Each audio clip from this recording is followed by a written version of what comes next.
yeah, we want retribution. Oh yeah, we want retribution. Oh yeah, we want retribution.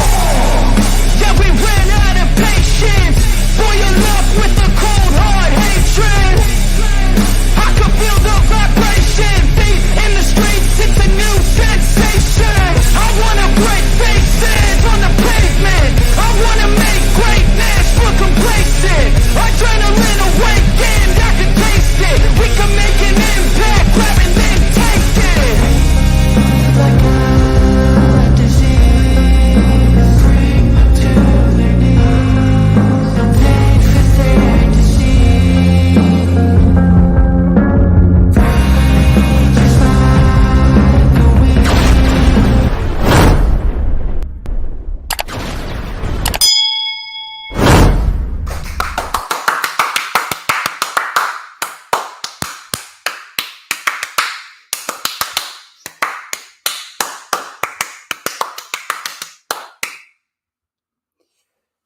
The weather has been a little bipolar this week. It's sunny, and then it's raining, and then it's sunny again, and then it's raining, and then it's hot, then it's cold, then it's up, then it's down. But one thing is for sure, it is about to get heavy.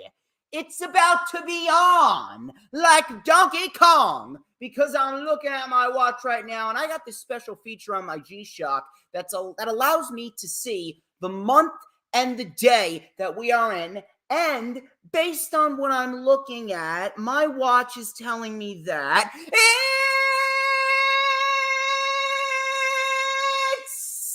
Saturday! You know what that means? We're live! Ladies and gentlemen, I'm the one and only DJ Storms, and I would like to welcome each and every single one of you to the greatest fucking show on earth, streaming live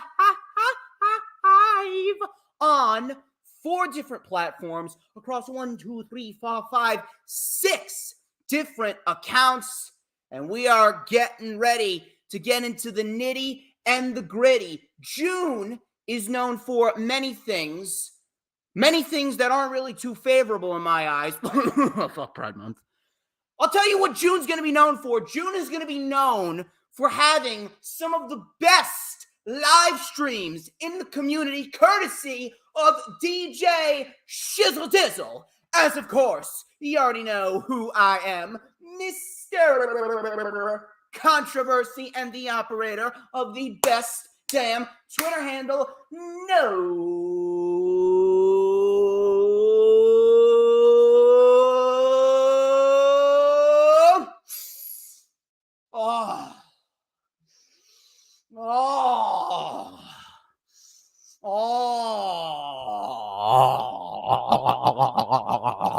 shit.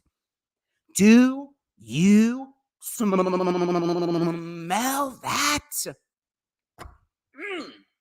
Wow, do you know what that is right there? That right there is the smell of pure fucking excellence. Wait for it. Wait for it.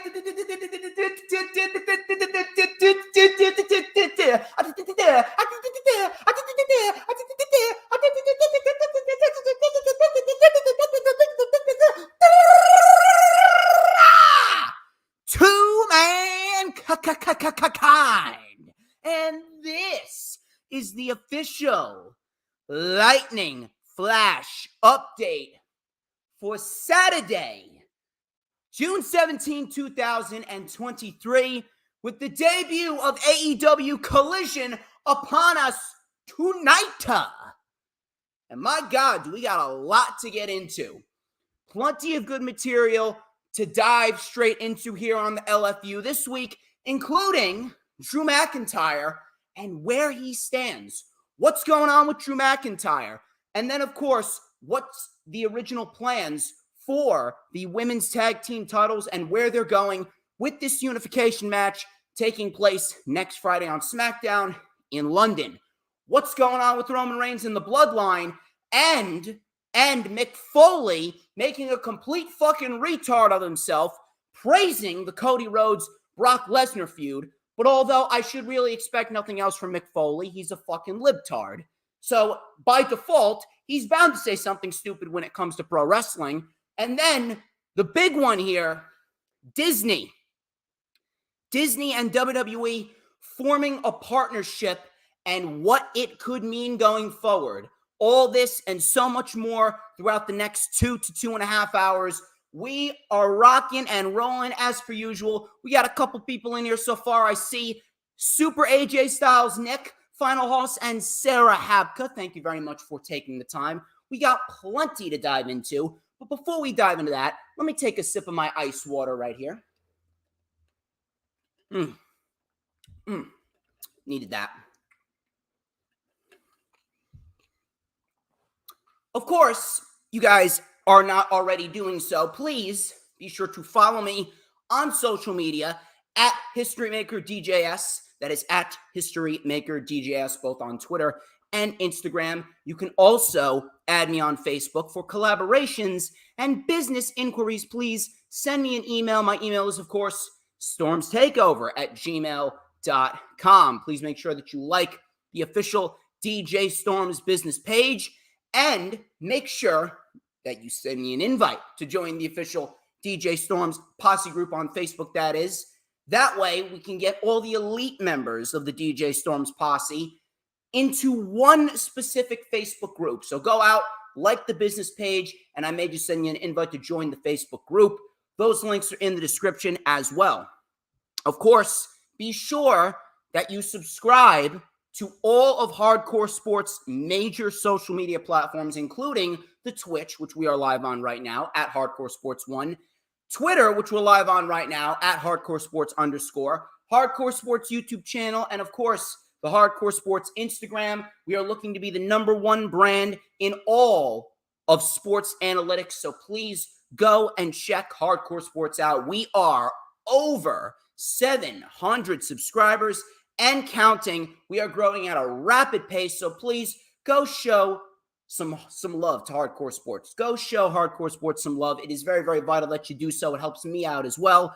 Please go check out my vlog from ISPW's event in Totowa Day. Totowa Day took place last Saturday around 6:30 p.m., ended around 8:30. So please go and check those out. That vlog was great. We had a lot of great action in the streets of Totowa for Totowa Day. That vlog went up on Wednesday. Link is in the description. And of course, please make sure you show Brittany K some love. Brittany K is a great friend and a big supporter of the DJ Storms channel and the DJ Storms brand. She does beautifully crafted designs from scratch on her iPad, whether it be designs of pro wrestlers or major celebrities. She is multi-talented. Go and follow her on Twitter and Instagram and DM her if you would like a collaboration with her. Maybe if you want to collaborate with her, if you do graphic design, you can absolutely collaborate with her as well. Or if you want new Twitter avies or Twitter banners or whatever it may be, if you need logos for your brands, she is your girl. She is your girl. She is absolutely fantastic. She is awesome. Her Twitter at Brittany K5150. Her Instagram at Brittany K Designs. Please make sure you go and check her out. Thank you to Steve Jordan. Steve Jordan, he is watching on Facebook right now. Thank you very much. I greatly appreciate you.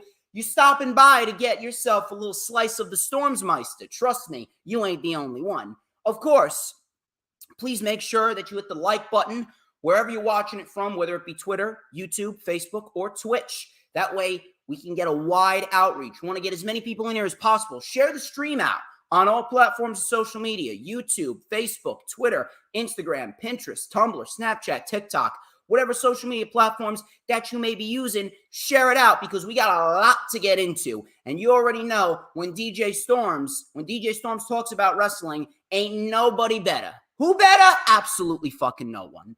Anyway, please make sure, if you haven't already done so, hit the subscribe button, whether it be on my channel or the Hardcore Sports YouTube channel, and hit that notifications bell with a huge coup de grace, because that way you're going to know whenever I pop up on YouTube. Because whenever I pop up on YouTube, Oh, baby, it is the best time. Oh, my God, it's the best time to be on YouTube. I am absolutely sizzling. And you know why it is the best time to be on YouTube? Because it's the only time you're going to get to see this glorious sideburn chin strap combination and this beautiful mustache right here. Hold on just 1 second, because even though Earl is not in the chat, Hoologram's not in the chat either, so he's going to miss out on this. We are going to light it up right here on the stream, this beautifully crafted black ace comb, and we're going to light it up right here with a little and a dash of and a whole lot of because like a hot, fresh chicken sandwich right out of the oven with that melted American cheese and that sweet Baby Ray's barbecue sauce, I am just so good. You already know the drill. Shout out to Lisa, shout out to Peanuts, and shout out to Dee Dee. Dee Dee, of course, is my #1 mod. She keeps everyone in check, so do not fuck with Dee Dee. But everybody wants a piece of the Stormsmeister. You already know the drill. Let me fix up this beautiful crafted pompadour right here. Hold on a minute. Wow. On fire! I am on fire! DJ Storms is on fire! Anyway, we are going to get straight into the news, rumors, and reports here. Plenty of good material to talk about. Let's start off with Mick Foley, shall we? Mick Foley, everyone's favorite Mick Foley. Certainly not my favorite. Why am I talking about Mick Foley? Well, Mick Foley, he had some praise to show out to something WWE related. Now, that is not out of the ordinary. I have no problem with Mick Foley praising something WWE related as long as it's worthy of being praised, which in this case, the topic that he's praising is not worthy of praise. Mick Foley wasn't shy about showing his support towards the current booking of Cody Rhodes, and in turn, made himself look like a fucking retard. He stated on his shitty podcast that only morons listen to, Foley's Pod, he stated, and I quote, "I think it's important that the title not go to Cody Rhodes because I think what Cody is going through in this series, Brock Lesnar is giving him this credential so that when he does, everyone will feel like he deserved it." End quote. Now, I'm not going to go in depth on everything that he said because I actually want to preserve some of my brain cells. But in turn, he's saying that this storyline with Brock Lesnar and Cody Rhodes, this is giving Cody Rhodes credential. This is giving Cody Rhodes credibility in a sense. Am I missing something? Am I seeing something completely different? What exactly is Mick Foley seeing that I'm not seeing? Because in case you haven't realized it, I mean, I'm the smartest man alive. So if I can't see anything, then you already know that what the storyline is providing me is not anything of fucking substance. I am easily one of the smartest individuals in this community. This community is made up of a bunch of fucking retards. I'm telling you. Mick Foley is saying that Cody Rhodes is gaining credential from this series of matches with Brock Lesnar. This entire feud that's been going on for almost 3 months now. Credential. Yeah, because I'm really sure Cody Rhodes coming out there every other week on Monday Night Raw and getting his ass handed to him, yeah, that's really building some credential for Cody Rhodes. What about the fact that he got his arm broken by Brock Lesnar and he was made into a bargain basement John Cena at Night of Champions where he wouldn't tap out even though Brock Lesnar had him in the fucking Kimura lock for half the fucking match? Yeah, really good credential right there. Really good credential right there. How about the fact that we have not gotten one single piece of information, not one little hint, not one little innuendo, not one little reason, nothing whatsoever, nothing of substance, absolutely no fucking reason. Cody even said it himself. Brock Lesnar's attacked him for no reason. That's a fucking shoot. No fucking reason as to why Brock Lesnar even attacked Cody Rhodes right after WrestleMania to begin with. How can there be credential being built up for Cody Rhodes if we do not know why Cody Rhodes is trying to fend off Brock Lesnar? Why did Brock Lesnar attack Cody Rhodes? Why exactly should we be rooting for Cody Rhodes to topple Brock Lesnar if we do not know why Brock Lesnar is destroying Cody Rhodes every other week to begin with? It's bad enough that I gotta see these fucking retarded-ass tweets from Mick Foley supporting the fucking Black Lives Matter terrorist movement and supporting this fucking shitty ideology for Pride Month and gun control and all this other shit that I lose brain cells from every single time I look at his shitty-ass tweets. Because the guy's a liberal fucktard, but yet now I have to listen to him, or at least I have to read what he says on his podcast, because I don't fucking listen to his podcast. Who the fuck listens to Foley's pod? If you listen to Foley's pod, I think you may need to reevaluate your fucking life. Seriously. You need to reevaluate your priorities. How exactly is Cody Rhodes benefiting from this program with Brock Lesnar? Cody Rhodes is now going into a program with fucking Dominic Mysterio, which more likely than not, Brock Lesnar is probably going to cost him at Money in the Bank. Brock Lesnar will probably show up at Money in the Bank to build towards the third match, ultimately at SummerSlam. We have gotten nothing but the same shit every fucking week. Cody Rhodes comes out and regurgitates the same fucking promo on a weekly basis, talking about Brock Lesnar's accomplishments, talking about his accolades, talking about how he's the most decorated combat sports athlete in history, blah, blah, blah, shit. Who cares? Lesnar comes out with his fucking cowboy hat. He fucking struts to the ring with a fucking smug look, a fucking scrunched up look on his face. We have gotten zero reason as to why Brock Lesnar attacked Cody Rhodes, and the only semblance of a reason that we got is the fact that Brock Lesnar was upset that his match with Omos kicked off WrestleMania Night 2 while Cody Rhodes main evented. I mean, are we in fucking kindergarten here? Credential. Cody Rhodes looks worse after this program with Brock Lesnar.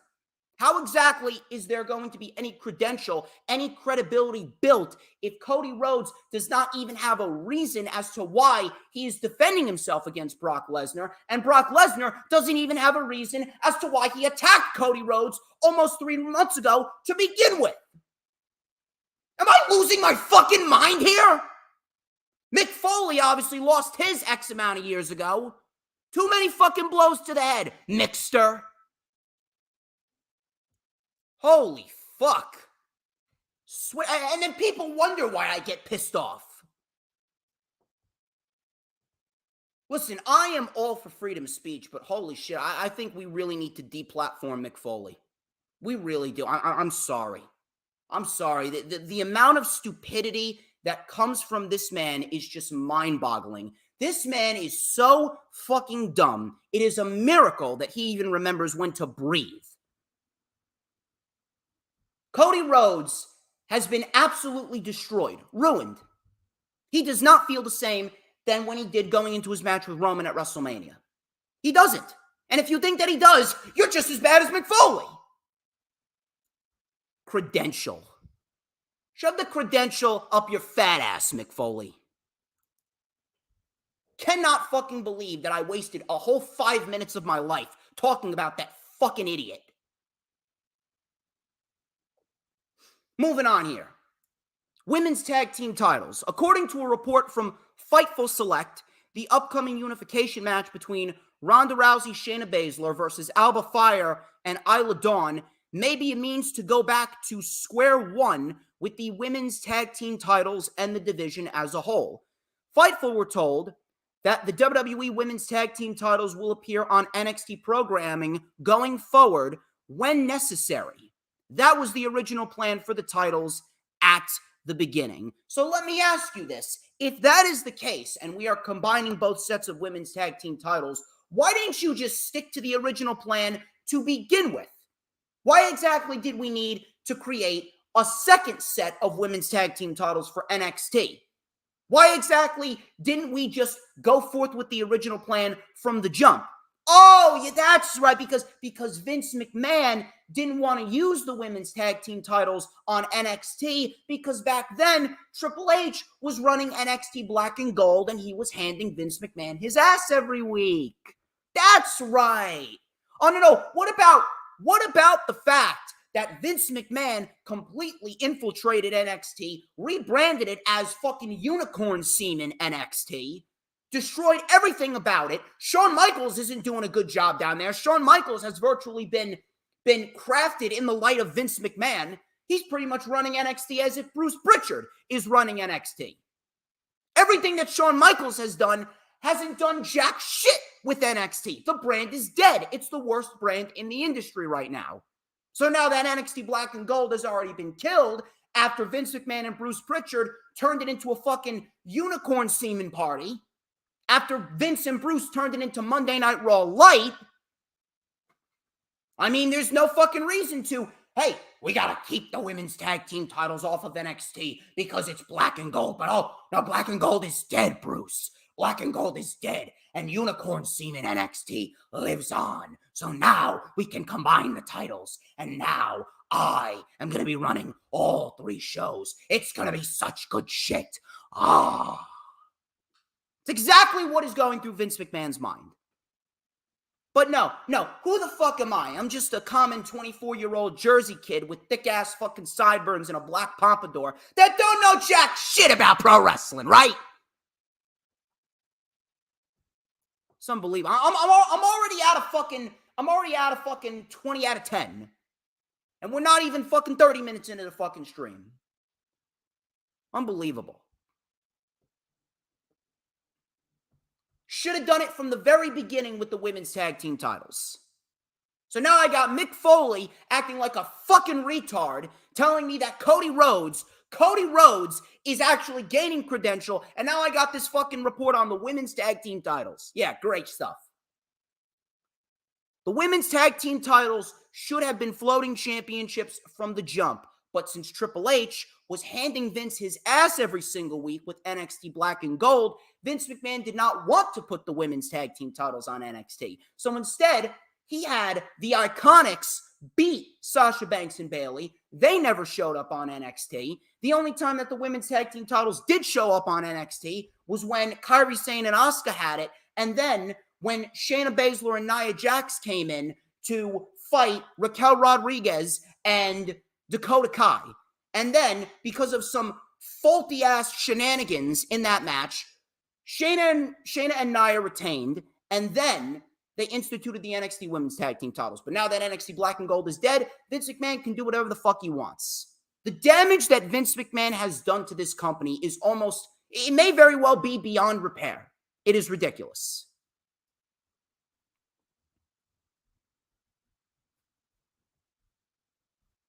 Moving on here. Fightful, they continued with their reports. Fightful Select reported that Roman Reigns' title reign will continue the lineage of the classic WWE Championship after he loses. So right now, Roman Reigns' title reign is continuing the lineage of the Universal Championship, even though it has been consolidated into one. Roman Reigns has now been given one championship, although Paul Heyman's still walking around with the other 2.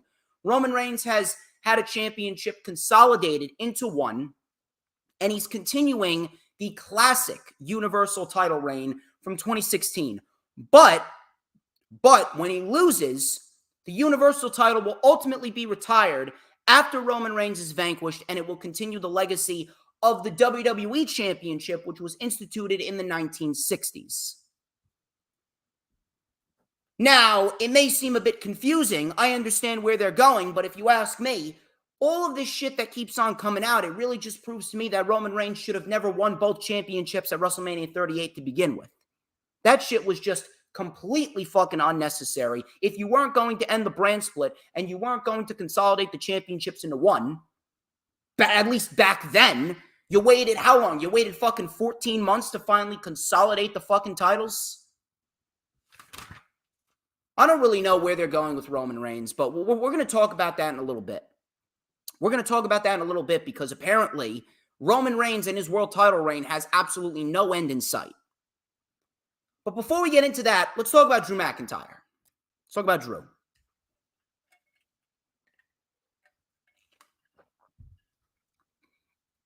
According to PW Insider, there has been no update on Drew McIntyre signing a new deal with WWE. There is a big, big, big mess of negotiations that is going on right now. There is a big bunch of negotiations going on how he will be used from a storyline perspective. And Eric Bischoff, listen, Eric Bischoff, he's a fucking retard in his own right. He's just as bad as Mick Foley and Jim Cornette, but Eric Bischoff said something very intelligent a long time ago, back when he was actually smart and he actually knew what he was talking about when it comes to pro wrestling. Eric Bischoff said it's either about the money or it's about the creative writing. In this case, it's about the creative writing, how Drew McIntyre is going to be used on television. Now, according to PW Insider, the belief is that until McIntyre and WWE come to an agreement on how he will be used going forward, he will not be brought back. There were a few pitches by some people in WWE to set Drew McIntyre back into the groove, into WWE television, and get him into a storyline by the time Money in the Bank comes around, including some meetings that took place last week regarding his return. However, there have really been no specifics that have come out, and Drew McIntyre has just been one major question mark. I don't know what's going on with Drew McIntyre. I really don't. Now, Drew McIntyre right now is easily one of the best that WWE has to offer. He deserves a hell of a lot better than what he's been given over the course of the last number of years. That goes without saying. However, it's very, very difficult for me to sit here and really go over in my mind what they could possibly do with Drew McIntyre, because right now, Drew McIntyre, he's a made man. There's only about one or two things, maybe three things that he hasn't done in the WWE yet. He could feud with Seth Rollins, turn heel, and win the World Heavyweight title, but that's not going to be for another 6 months at least. Rollins should not be losing that championship anytime soon. Rollins deserves a solid amount of time with the World Heavyweight Championship.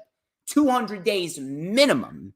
200 days minimum for Seth Rollins. So if Drew McIntyre is going to become the World Heavyweight Champion, then we could possibly be looking at him versus Rollins next year at WrestleMania if they want to do that. Maybe he wins the Rumble again. Maybe he wins the Chamber. I don't know. Does he win Money in the Bank? I don't know. He could beat Gunther. But then again, does he need it? No. Gunther should be used to create a new star. That's the one thing that I always preach. I always preach about building new stars and then transferring credibility from one superstar to the next. You had, like, I'll give you an example. You had Chris Jericho. Chris Jericho, he started off as the AEW World Heavyweight Champion. Then you transferred that credibility to Jon Moxley, who then transferred that credibility to Kenny Omega, and then Kenny Omega ultimately made a superstar in Adam Hangman Page, and that credibility was transferred from Omega to Page. That is what I'm talking about. Look at the International Championship. You had Pac start off with it. Pac started off with it. He transferred that credibility with the International Championship to Orange Cassidy, and now Orange Cassidy right now is on the run of his life. Whoever beats Orange Cassidy, that credibility that Orange Cassidy has generated for himself will transfer over to the individual that beats him, whoever that may be. That's what Gunther has right now. Gunther has what Moxley had. He has what Omega had. He has what Orange Cassidy has right now, credibility. You want to use that credibility to create a new star like a Bronson Reed. I would love to see Bronson Reed as the individual to beat Gunther. That would be great. That would be awesome. That's what we need. We need new stars being created with the stars that we have right now. The stars that we have right now should be used to create stars for the future. Drew McIntyre is already a superstar.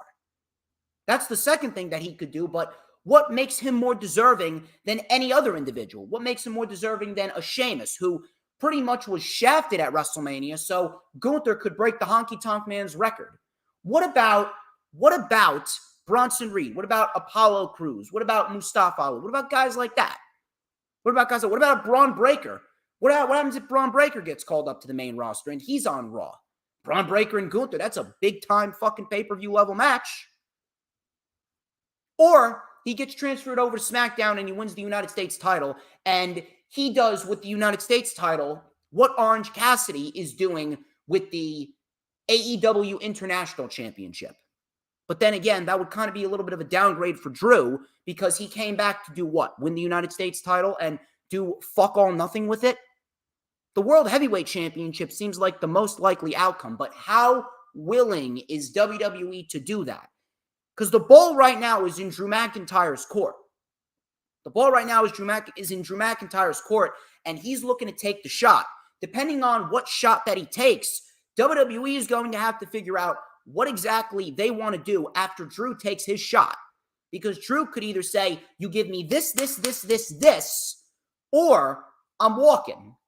They could pay Drew McIntyre whatever the fuck he wants. WWE's fucking loaded. They could pay him whatever the fuck he wants. But if they do not make him happy creatively, there is a good chance Drew McIntyre could end up walking. I don't know. It is a very, very difficult decision for WWE to make, and it is a very, very difficult thing for me to predict. Drew McIntyre could be paid all the money that he wants, but if he's not satisfied creatively, there is a very, very, very good possibility that he could end up walking.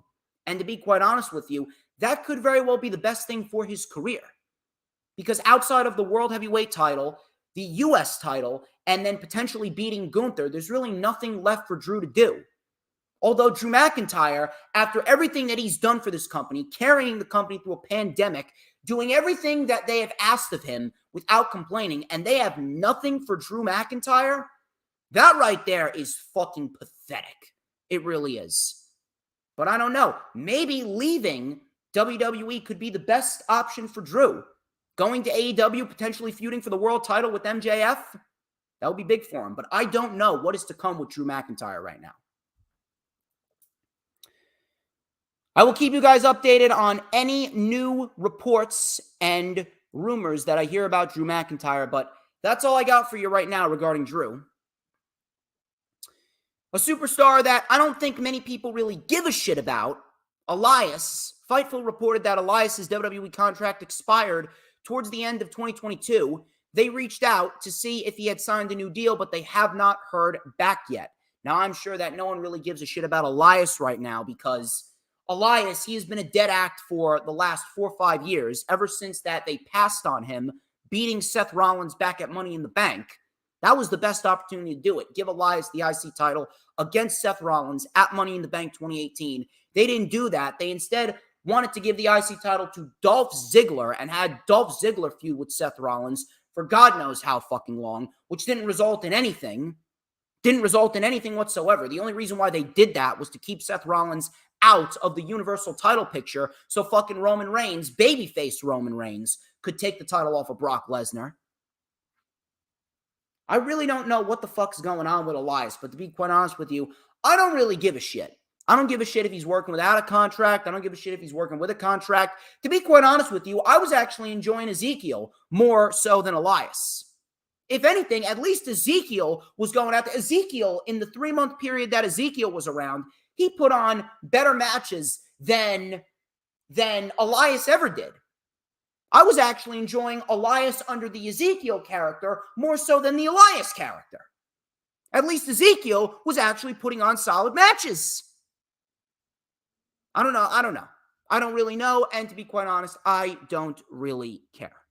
And I don't think anyone cares about what happens to Elias. And it's a damn shame because they had something good with Elias, and just like they did with Braun Strowman, they continued to wait and wait and wait, and you wasted him, and you wasted him, and you wasted him. You didn't strike when the iron was hot, and now he's a dead act.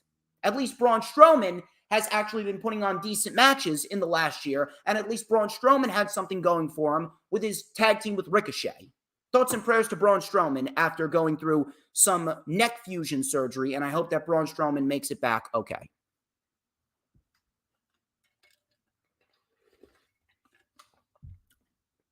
According to Fightful once again, Fightful has been really, really active with their reports as of lately.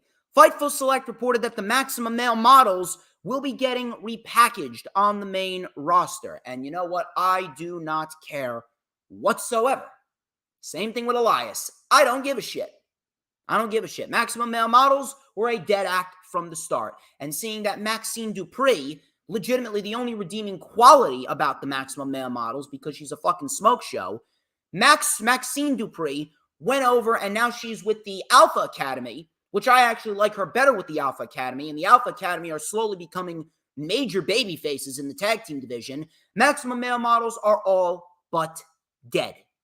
They're all but dead. Mace, Dio Madden, I don't know why the fuck they took him out of NXT.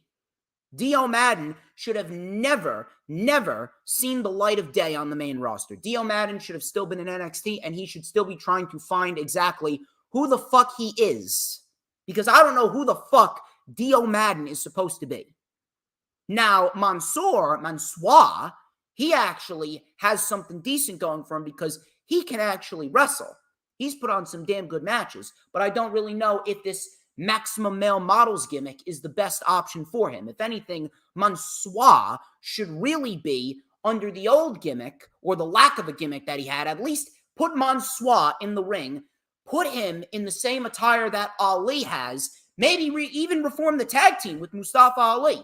Ali and Mansoor were actually a pretty decent fucking tag team, and they could be something if you want them to be. Or build them up in the mid-card. Build him up in the mid-card. Get rid of this fucking Maximum Male Model shit. Build him up in the mid-card and do something with him. Put him in the U.S. title scene on SmackDown. Give me some competitive matches with Mansoor and have him build some momentum and credibility for himself. I'm not sure what the fuck they're going to be repackaged at, but again, similar to Elias, I don't think anyone in this chat, including me, I don't think anyone here gives a shit.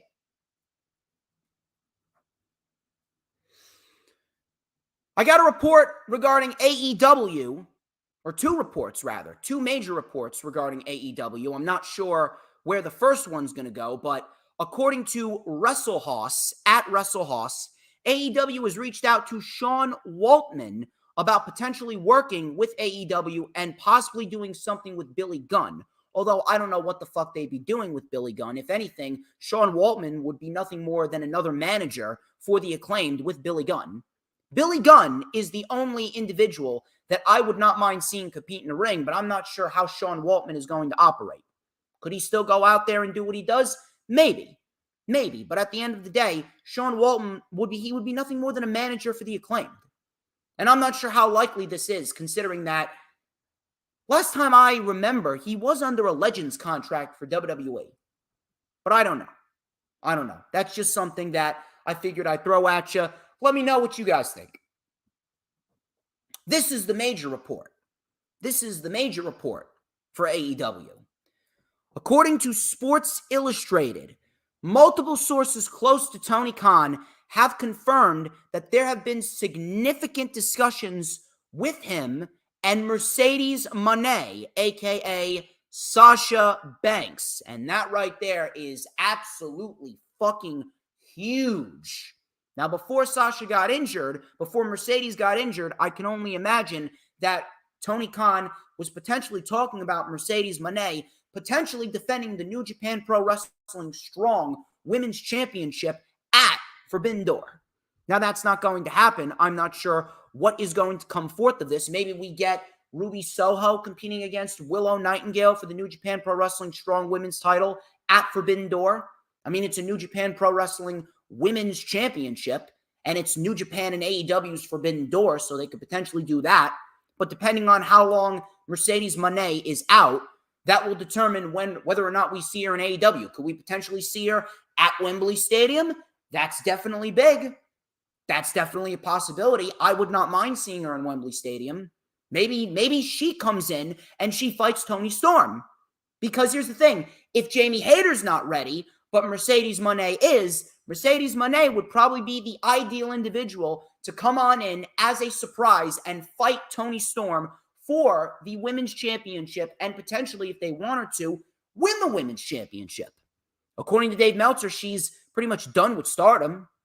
I don't know what's going on with Mercedes Moné now, but one thing is for sure is that they keep material like that pretty close to the chest. They really do. I don't expect to see her tonight. If she wasn't injured, I would probably say, yeah, she could be here on Collision. She could very well be here on Collision. But if anything, if we are to get a surprise, I don't really like it. I don't really like it. This is a little bit of an off-topic thing. But I wouldn't really be in favor of this. But if Wardlow retains the TNT Championship, I would not be surprised if we see Bill Goldberg swoop on in to AEW, and we could potentially get Goldberg versus Wardlow for the TNT Championship at Wembley Stadium. I mean, Wardlow said that he would love to face Bill Goldberg, and if anything, that could sell a couple more tickets. I don't know. Even though I don't see Bill Goldberg as a draw to begin with. I don't see him as a draw to begin with. He's not a draw. Anyone that sees Bill Goldberg as a draw is a fucking retard. But at the end of the day, if he swoops on in, I can see him fighting Wardlow. I don't really know who else he would fight. Maybe a Brian Cage. Maybe a Lance Archer. Powerhouse Hobbs. I really don't know what other matches for Bill Goldberg there is in AEW other than Wardlow.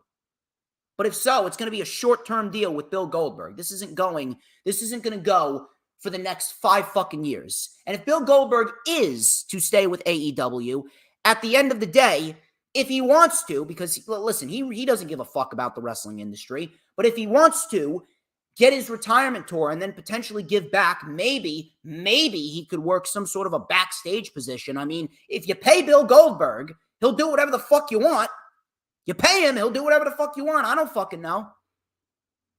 But as far as Mercedes Moné goes, I think it's a safe bet that if she is healthy by the end of July, the beginning of August, we could definitely see her at Wembley Stadium for All In.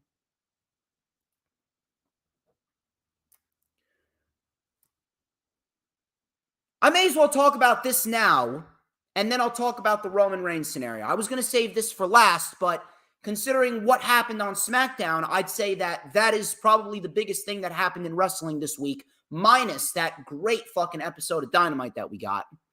But I may as well talk about the title of the thumbnail. Disney and WWE, are they forming a partnership?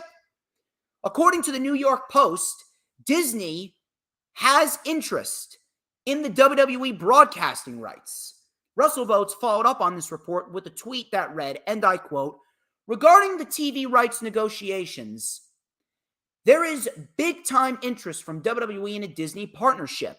Not to say the other parties involved aren't enticing, but Disney is viewed as a win-win if that's ultimately the decision." End quote. Now, Disney and WWE.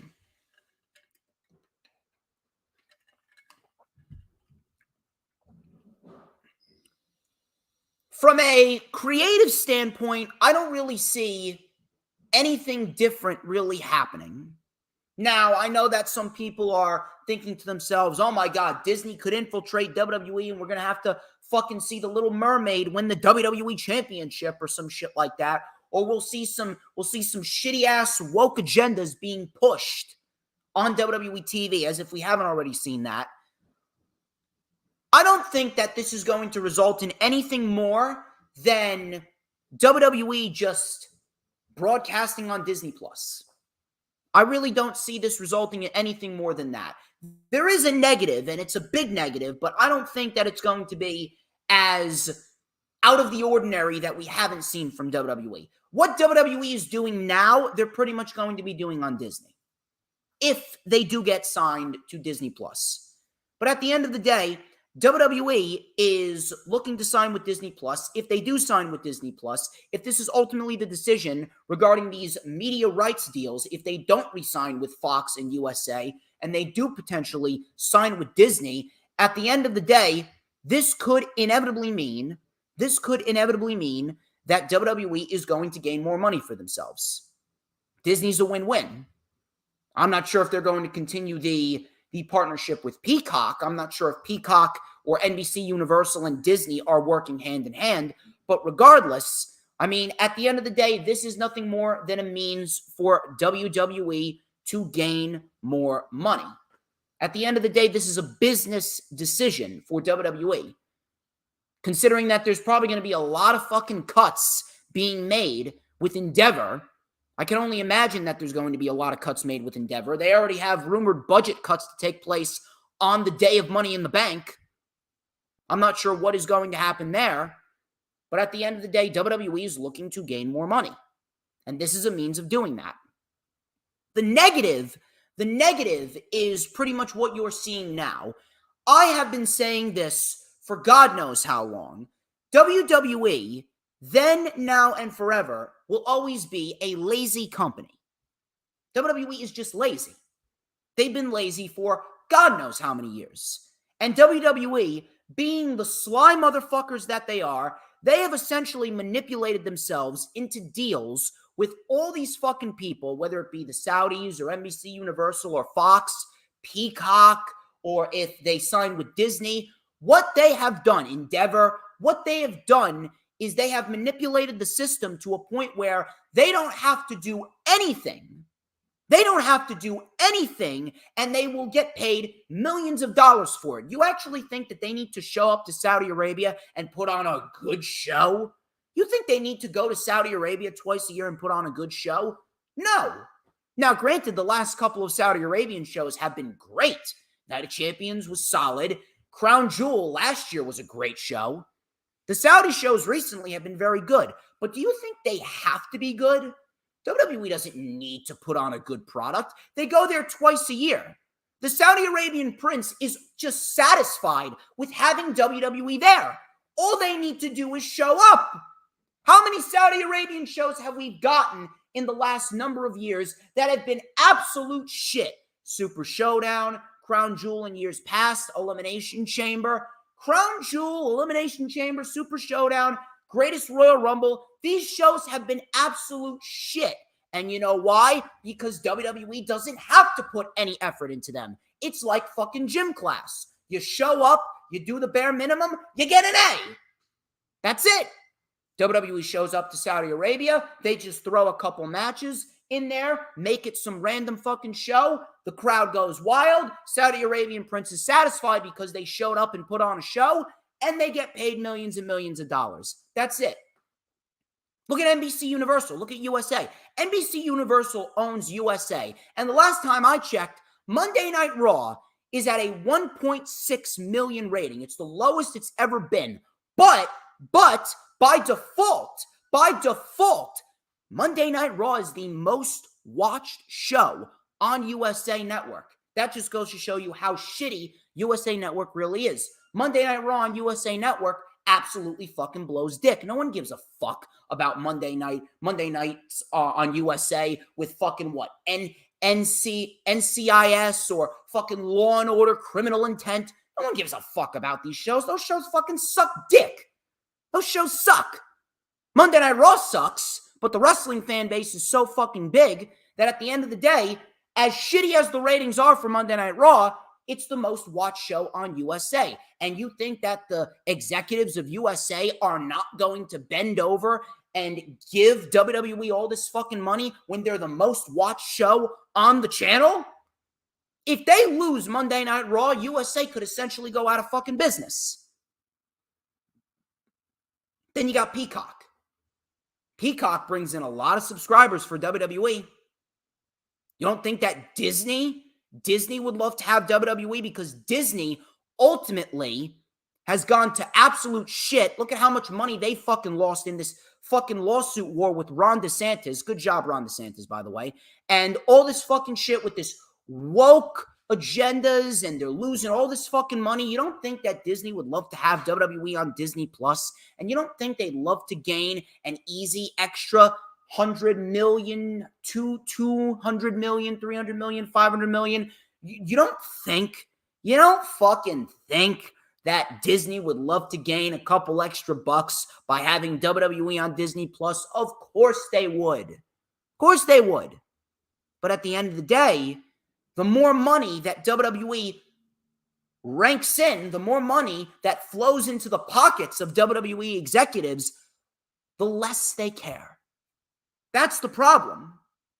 It's never been about the money. I don't give a fuck what happens as far as business goes. People are always so quick to talk about all this fucking business with WWE. Business here, business there, finances here, statistics there.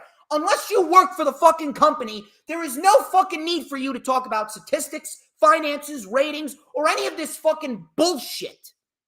It's all garbage. It's all nothing more than garbage. You are a spectator. You watch the television product. Unless you are working for the company, you should not be concerning yourself with anything but the fucking television product. That's it. And at the end of the fucking day, the WWE television product blows rhinoceros cock. That's it. I don't really give a shit if they sign with Disney. I don't give a fuck who they do business with. They could do business with Fox. They could do business with NBC. They could do business with Disney. They could do business with Endeavor. They could do business with the Saudi Arabians. I don't give a fuck who the fuck they do business with. I don't care who they rank in their money from. All I want is a decent television show. Is that really so much to ask for? Sign with Disney all you want. Just give me a good show. But at the end of the day, they won't, because WWE, then, now, and forever, is a lazy company. They don't care. They have made so many fucking deals, and they have cheated the system so much to a point where they don't need to put any effort into their shows. They could literally sit on their asses at home, and they'll rank in $200 million within 5 minutes of sitting their asses on their couch. They have to do the bare minimum of work when it comes to their TV product, and boom, boom, they get all this fucking money. I don't give a shit who the fuck they do business with. I just want a good TV show. And right now, we're not getting that outside of the Bloodline storyline. Speaking of which, I may as well talk about this now.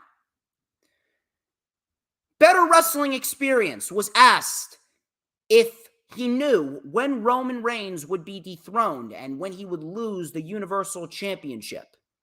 He answered the fan that tweeted him by replying, and I quote, "No end date yet. Shit is a cash cow." End quote. Now, I may as well bring up what happened in the main event of SmackDown, the main segment that we got to close SmackDown. SmackDown, by the way, was fucking terrible, minus what happened in the main event.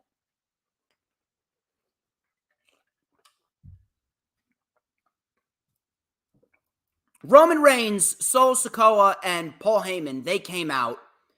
Will Jey Uso fall in line? Roman Reigns said, "Lexington, Kentucky, acknowledge me." Jey came out, and he goes, "You tell me if I'm in or I'm out. It's either me or him." And he pointed to Paul Heyman. Roman said, "Listen, when you're tribal chief, you can pick anyone you want to be your wise man. This is my wise man. He's here to help me. I was only meant to get us to the promised land. You're meant to keep us here. We've been grooming you for 3 years now because you're meant to lead, just not yet. The problem is your brother."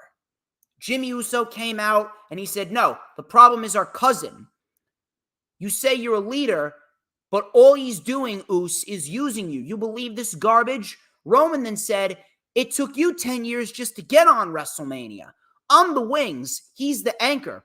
You can't be a tribal chief and a twin at the same time. I put on a mask too. I can put on this mask. Hey, wise man, when we named Jey the right-hand man, who was the only one that had a problem with it? It wasn't you, wise man." So Jimmy obviously was looking down. Jimmy obviously was disappointed. So Jey was getting pissed. He goes, "Is that true?" Jimmy goes, "It's true." Jey was pissed. Jey said, "Wait a minute. You've been down me? I expect that from him, but not from you. But you know what's best for both of us, right? You know what's best for both of us, me and you? We've been competing against him, but in fact, I've been trying to keep up with your ass," said Jey. "Mr. Player of the Year, Mr. Prom King, Mr. Most Likely to Succeed. A blessing in disguise happened. You got hurt, and I stepped up. And it's because of him. Guess what? You out," said Jey. And then he paused, and then he said, "And I'm out too." Super kick to Roman. The crowd absolutely fucking exploded.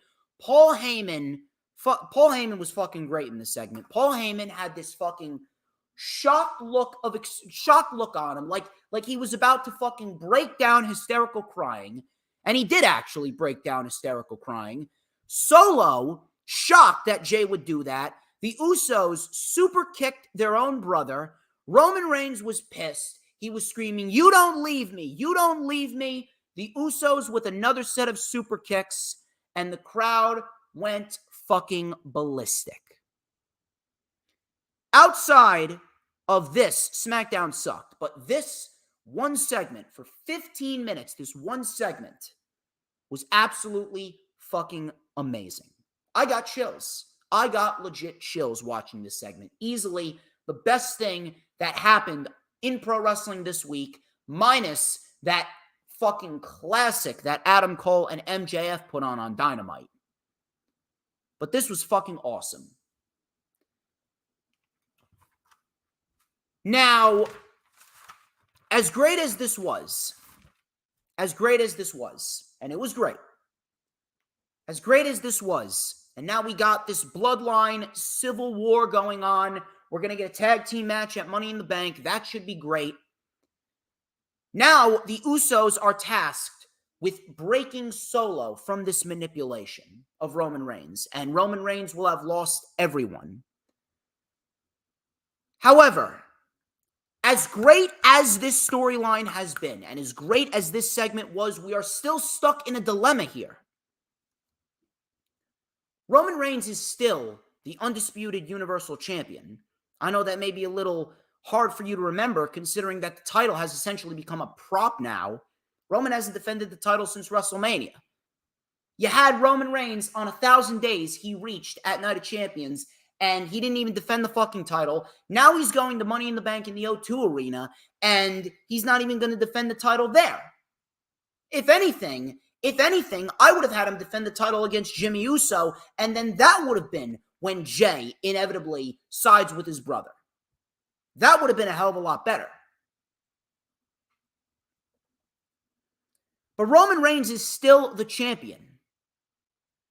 No end date is in sight. That's a fucking problem. That's a problem. You take a look at everything that they're doing right now. You take a look at what Jay is doing, what Jimmy's doing, Solo, Roman, and Heyman. Not once have we ever gotten one acknowledgement of the World Championship. None of these individuals have acknowledged the World Championship. The only acknowledgement that we've gotten of the undisputed Universal title is the fact that Roman Reigns had a 1,000-day celebration. That's it. Not one acknowledgement of the championship. You take a look at what they're doing right now, and it would have been just as impactful without the World Heavyweight Championship. Michael Cole was great on commentary in this segment, but he said something that is not true whatsoever. Michael Cole said, Roman's empire has crumbled. No, it hasn't. No, it hasn't. The bloodline is done. Yes, the bloodline is dead. But Roman's empire is not over. Roman's empire has not crumbled. Roman's empire is not built around the bloodline. Roman's empire is built around the undisputed Universal Championship. So the question now I'm going to pitch to everyone, who is going to take the title off of Reigns? It's not going to be Jimmy, and it's not going to be Jay. It's not going to be an Uso. I want everyone to get that out of their fucking minds. That would be absolutely fucking ridiculous if one of the Usos was the individual to finally beat Roman for the Universal title. That would be probably one of the most retarded booking decisions that we've ever seen in pro wrestling history. You are not going to build up Roman Reigns for over 1,000 days as a world champion. You are not going to have him beat. You're not going to have him beat by one of his own cousins. You're not going to have him beat by a tag team wrestler who's already had a made career. Jay and Jimmy are made men. They were made men before this bloodline storyline. They were fucking 6-time tag team champions. They had some of the best matches over the course of the last 10 to 11 years before this bloodline storyline even came into fruition. So why exactly are you going to have Jay and Jimmy, one of those two? How exactly is Jay going to be the one to dethrone Roman? I see all these people on social media saying, Jay's got to dethrone Roman. No, he doesn't. Who he does it? It would be so fucking stupid. You're not going to have a fucking tag team wrestler topple the most dominant world champion in the last 4 decades. You're not going to do that. Could they do it with Solo? Maybe, but Solo right now, Solo as we speak is not ready. When Cody Rhodes said Solo's not ready, he was right. Solo Sikoa, I'm sorry. Solo, as great as he's been, and Solo right now is the best member out of the bloodline to me. Solo Sikoa is probably the most intriguing member of the bloodline. But Solo Sikoa is not ready. Could he become ready? Yes. Could he win the Rumble next year? Yes. But, I'm sorry, there is no way that you can look me dead in the eye and tell me, yeah, they're absolutely going to be able to keep this storyline hot for the next 7 to 8 months. No. That's not going to happen. I'm sorry. That is not going to happen. There is no humanly possible way that you could keep this angle hot for the next 6 to 8 months. You'd be a fucking idiot if you were to tell me that this storyline would be as hot in the next 6 to 8 months as it is now. Now, it is the best storyline that we've seen since the Yes Movement, easily. This is fucking cinema at its finest. If you don't see this as cinema at its finest, then clearly something's wrong with you. Clearly your X and Y chromosome ain't connected. But you cannot tell me that this is going to be this fucking hot. You're not going to tell me that it's been this fucking hot up to now. You cannot tell me that it's going to feel this impactful within the next 8 months. You can't. You can't. So you're running a risk either way. You are running a risk either way.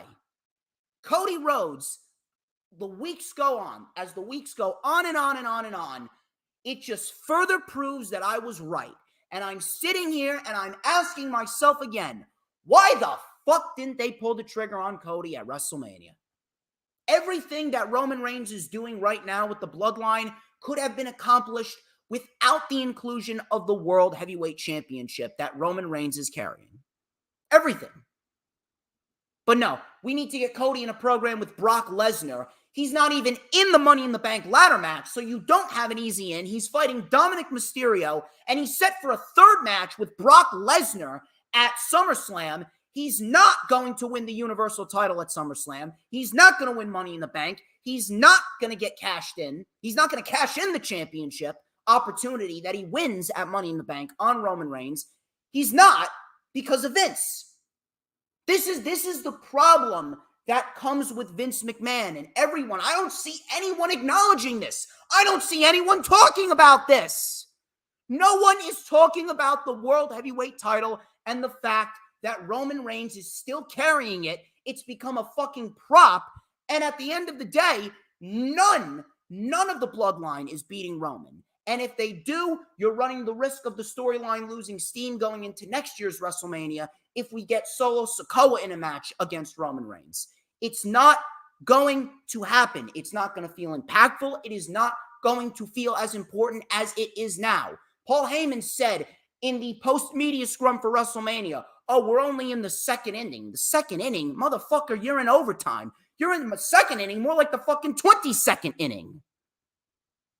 Holy fuck! Now we have to have Roman Reigns hold it all the way until next year's WrestleMania. Because if Cody isn't facing Roman at WrestleMania, then by default, Roman is not going to lose the championship at WrestleMania. He's not. He's not. What do we do? I don't know. I do not know. I really don't know. And you know what? Sometimes having a very, very, very blurry vision, having an empty mind, sometimes not having a clear-cut vision for where you want to go, sometimes that's not always a good thing. It's not.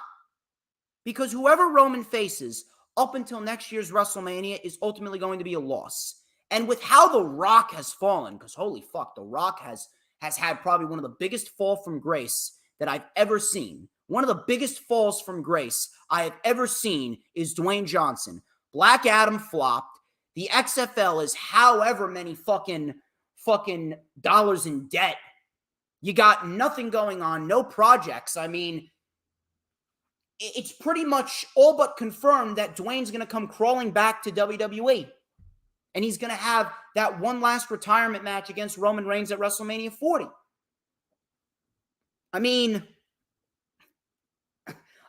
if The Rock is confirmed for WrestleMania 40, Roman's going to hold the title past WrestleMania 40.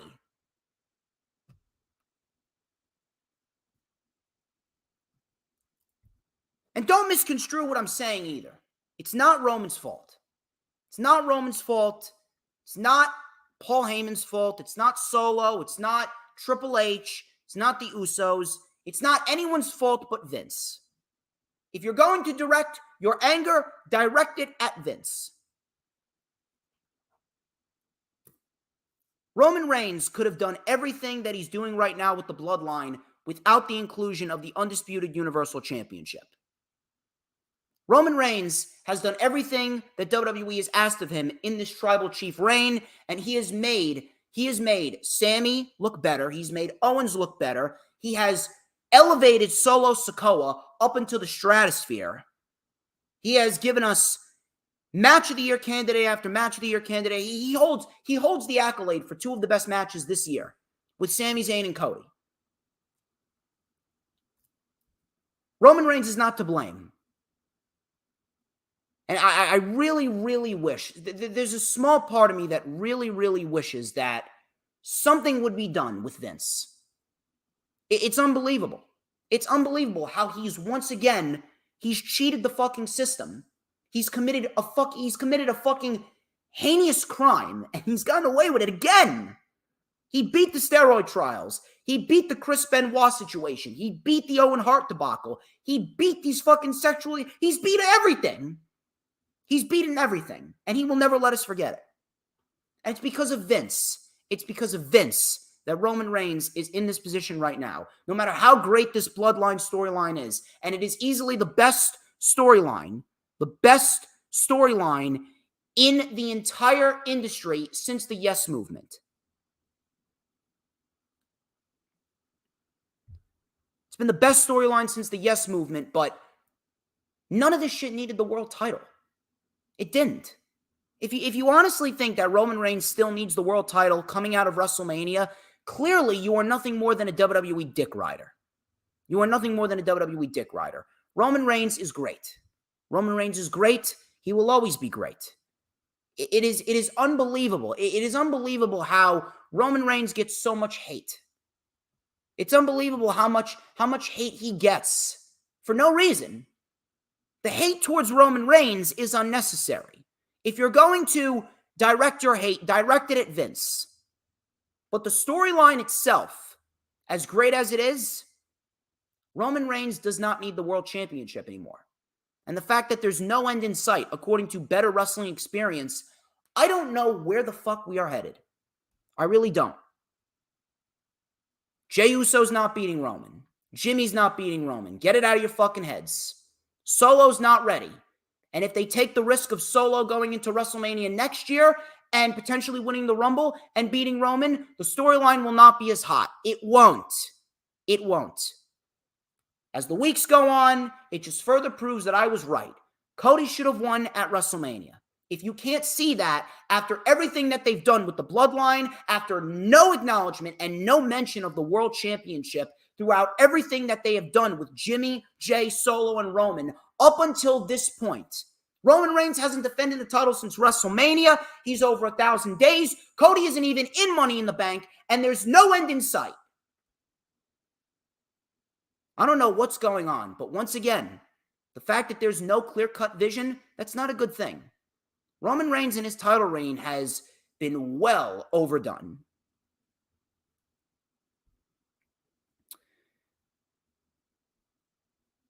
I'm going to keep you guys updated as far as that goes.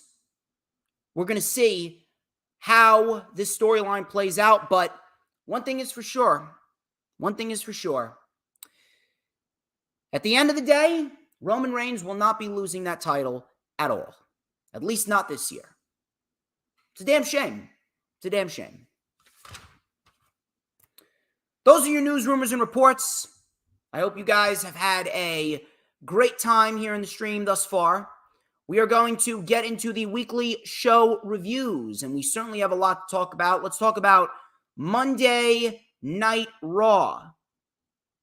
Monday Night Raw. I don't want to say that Monday Night Raw was bad. I don't want to say that Monday Night Raw was terrible, because we did get a couple of decent things on the show.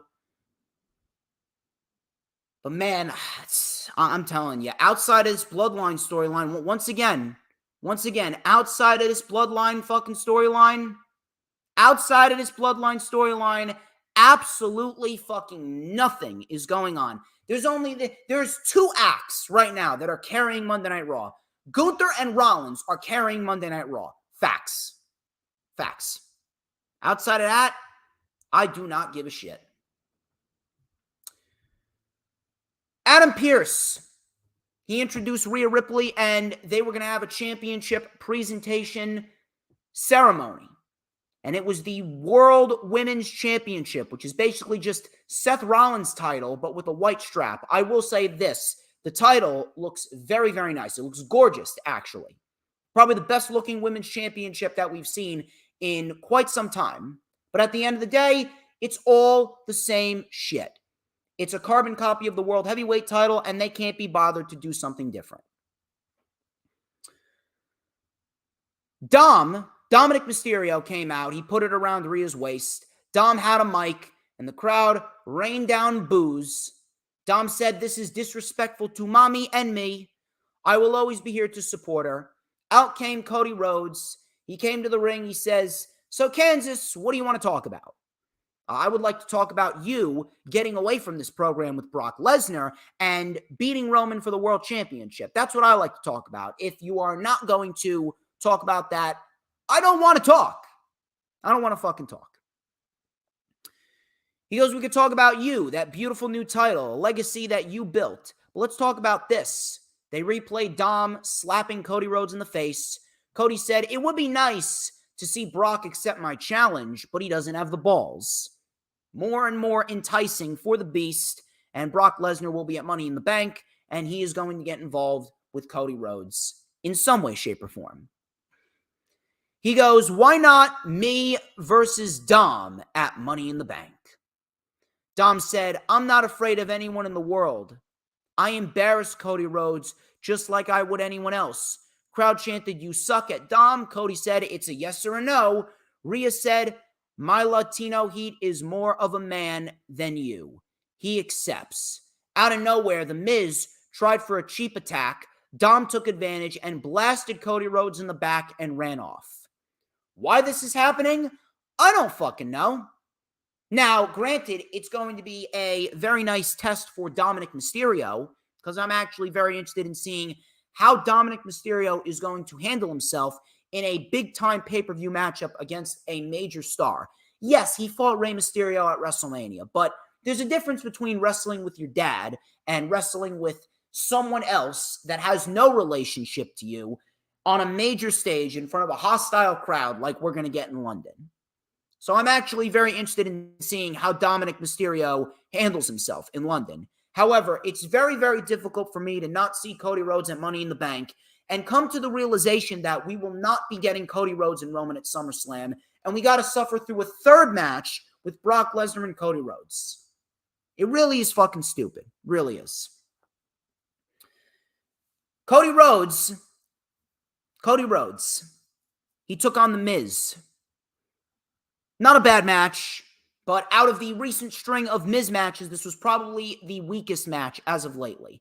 And part of that has to do with the fact that Cody Rhodes right now is just a dead act. I'm sorry. Listen, he may get all these fucking big reactions every single week, but Cody Rhodes at his core has been fucking ruined from this program with Brock Lesnar. Cody Rhodes does not feel the same. And if you think he does, if you think that this program with Brock has been beneficial, I have no problem looking you dead in the eye and calling you a fucking retard. All these fucking people, silent. So Cody came in with a suicide dive. Miz dropped Cody on the steps. Coming back from commercial, Miz with a corner clothesline. Cody came back with a side effect. Cody mounted a comeback with a nice power slam and a disaster kick. Miz with the it kicks and the snap DDT. Cody with a Cody cutter. Crossroads. Cody wins. And that's pretty much it. Not bad. Not bad. But in the end, it was just a match that was put together to give Cody Rhodes a win after he was embarrassed by Brock Lesnar. I'll tell you what else was embarrassing. This promo with Becky Lynch and Zoe Stark. Becky Lynch came out. She had a mic.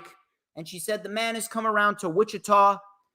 This man is going to Money in the Bank. There is one thing that has always eluded me. And I got a good feeling about this year. We've been conditioned to think that the number one person is the one who holds the championship. But no, the number one person is the person with the power. And no one holds more power than the person who holds the briefcase. Power can make people scared. Look at Trish Stratus. She's afraid she was going to get exposed, so she recruited Zoe Stark. Zoe Stark then came out. She goes, you'll never be Trish. You'll never beat Zoe Stark either. Becky said, I've learned from my mistakes, but I haven't learned too much about you. She goes, you don't have much of a personality. So Zoe Stark trying to add some emotion to this. I don't know what the fuck she was trying to do. She goes, have you looked in a damn mirror? You never became popular because of your personality. You became popular because someone broke your face, which is actually factual information right there. She goes, at Money in the Bank, I will break your face and I will make you famous. Sonya and Chelsea Green came out and we got this match with Green and Becky Lynch. I don't know what the fuck happened here, but this promo was not good at all. This segment was really, really, really bad. I don't know what it was, but it almost sounded like Becky Lynch and Zoe Stark were desperately trying to add emotion to a lifelessly written script. This promo sounded scripted right down to the very last letter.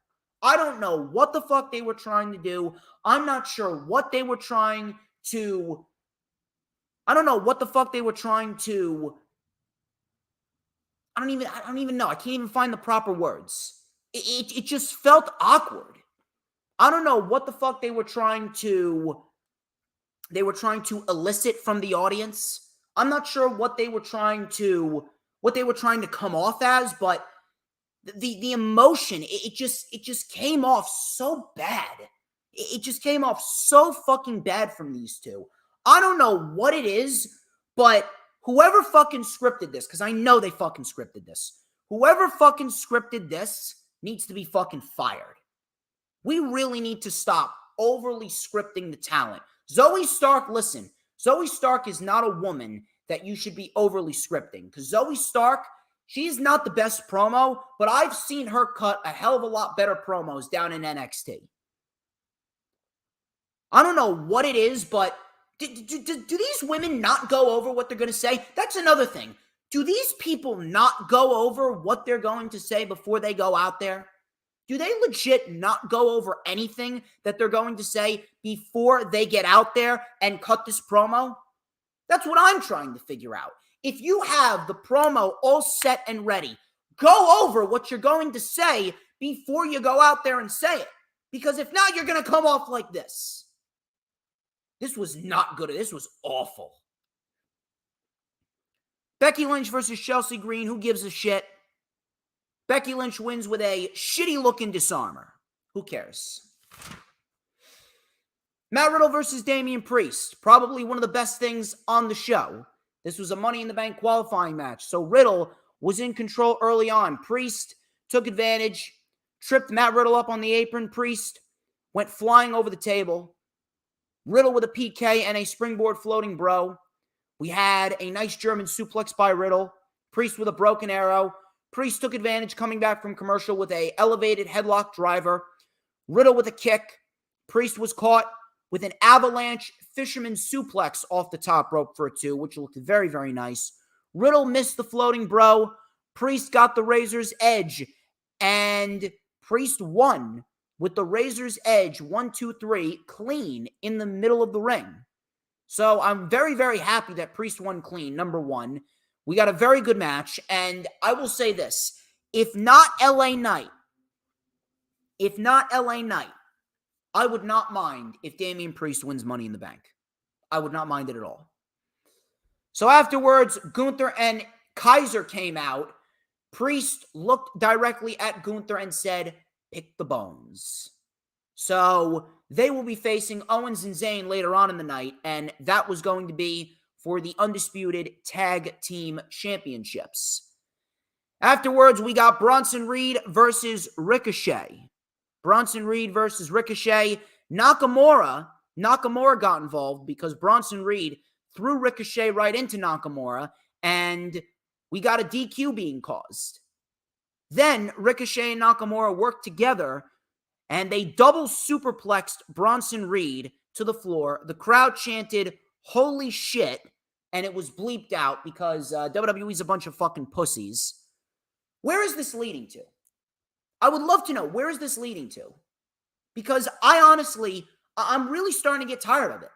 I'm starting to get tired of it because this is the second week in a row that you've done a DQ finish. 2 weeks in a row, you've done a DQ finish, and it's not helping any one of these guys.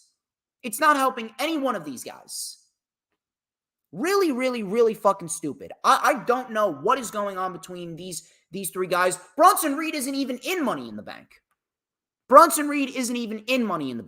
Nakamura and Ricochet are. Bronson Reed isn't. I don't know what the fuck's going on, but to be quite honest with you, I'm not feeling it. I'm not feeling this angle with Bronson Reed, Ricochet, and Nakamura. Too many fucking fuck finishes, really no clear-cut direction, and it is really becoming tiresome. Finn Balor, he came out to address the crowd. He said, "Seth Rollins, we need to have a talk. No zingers, no sing-alongs, just facts. So get out here now." Rollins came out. Rollins took the mic. He didn't say a thing because the crowd was legitimately singing his theme song. They were singing his theme song for about 6 straight minutes. All you heard for 6 straight minutes, I thought it was great. All you heard for 6 straight minutes was, "Oh, whoa, oh, whoa." That's all you heard. For 6 straight minutes. Oh, whoa, all you heard. So Finn was obviously, I was actually laughing a little bit. Finn was not happy. Finn was not too happy. So Finn, he goes, 7 years ago, I was a first-round draft pick on Raw. I beat you to become the first Universal Champion. Rollins was about to speak. The crowd kept on singing. Rollins was actually laughing. So Rollins said, "What do you want to say? Just do it already." Balor said, "I went from the highest of highs to the lowest of lows." Highest of highs to the lowest of lows. You took everything from me. You took a year of my career. You took it all. You took my momentum. You took my title. Now it's my turn to take it all from you. I'm going to take your title, your momentum, and I'm going to do it all at Money in the Bank. Rollins said, "I'm laughing right now because this is the Finn I've been waiting to see for the last 7 years. It all sent us on career trajectories last 7 years. One of us got bitter while one of us got better. I've done some bad things, but I've also made history, and I've also made moments that people will never forget. I adapted and I got better. I am the greatest version of Seth freaking Rollins. Proof is right here. You want to crack at it, you're on. But which version will come to London? Because if this bitter shell of a champion comes to London, you don't stand a chance. Are you going to bring the old Finn Balor, or are you going to bring the guy that's been running around for 7 years acting like a little bitch?" So I actually like this promo. I like this promo very much, and I'm very much looking forward to seeing Rollins and Balor. 7 years in the making. This is probably, if they want it to be, if they give them the time, if they give them the opportunity, this will be the best Finn Balor Seth Rollins match that we've ever seen, and I'm very much looking forward to it.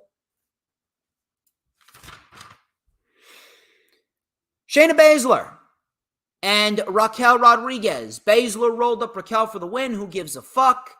Eric versus Chad Gable. Maxine Dupree actually took out Valhalla with an arm drag, and Gable rolled up Eric for the win. Let me ask you this. How shitty is it? Think about this. How shitty is it that we have the Viking Raiders and the Alpha Academy, who are two of the best tag teams in the WWE, yet their entire feud has been built around their managers and 3-minute matches? How fucking shitty is that, huh? That is fucking terrible. I'm sorry. That right there is a spit in the face to all 4 of those men. You have a team that could put on a match of the year candidate if they want to. Match of the year candidate if they want to. And they're over here feuding over their managers and feuding for 3 minutes at a pop every single week. Outside of Maxine Dupree in tights, I don't care. Kevin Owens and Sami Zayn versus Gunther and Ludwig Kaiser. This was for the undisputed WWE Tag Team Championship. So we're not even getting Giovanni Vinci. I'm not sure where the fuck he went. But here's what I don't understand. You have a gauntlet match on SmackDown, and we're going to talk about that a little bit later. Why exactly are we getting a gauntlet match on SmackDown when Owens and Zayn are Monday Night Raw talents, but they're traveling over to SmackDown? You got Owens and Zayn, who've been feuding with Imperium, illogically, might I add. The feud makes no sense because Imperium have already lost to Kevin Owens and Sami Zayn twice before this match even took place. And you give us a completely new tag team going into London, and you waste away the Imperium versus Owens and Zayn feud on Monday Night Raw in a match that doesn't even concern the legit tag team out of Imperium. I don't get it. I really don't get it. Imperium's not good enough to put on a pay-per-view? Now, granted, it was a very good match, but I mean, holy fuck. You're just going through one after the other, after the other, after the other. So Sammy was in control with a big tope on Gunther. Coming back from commercial, Gunther tagged in. Big boot and a splash on Zayn. Zayn kicked out. Imperium was in firm control. Zayn, with a sunset bomb to Kaiser, tagged to Owens. Owens took it to Gunther. Big lariat and a nice senton. Big lariat and a nice senton. Exploder suplex. Super kick and a cannonball connects. Big swanton. Gunther kicked out. Gunther then with a boot. Tag to Zayn. Tag to Kaiser. Exploder suplex into the corner. Kaiser with an enziguri and a rolling Death Valley driver. Tag to Gunther. Powerbomb and an uppercut. Kaiser took out Owens with a dive.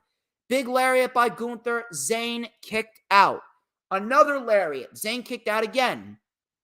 We had the Imperial Bomb being set up, but Owens shoved Gunther.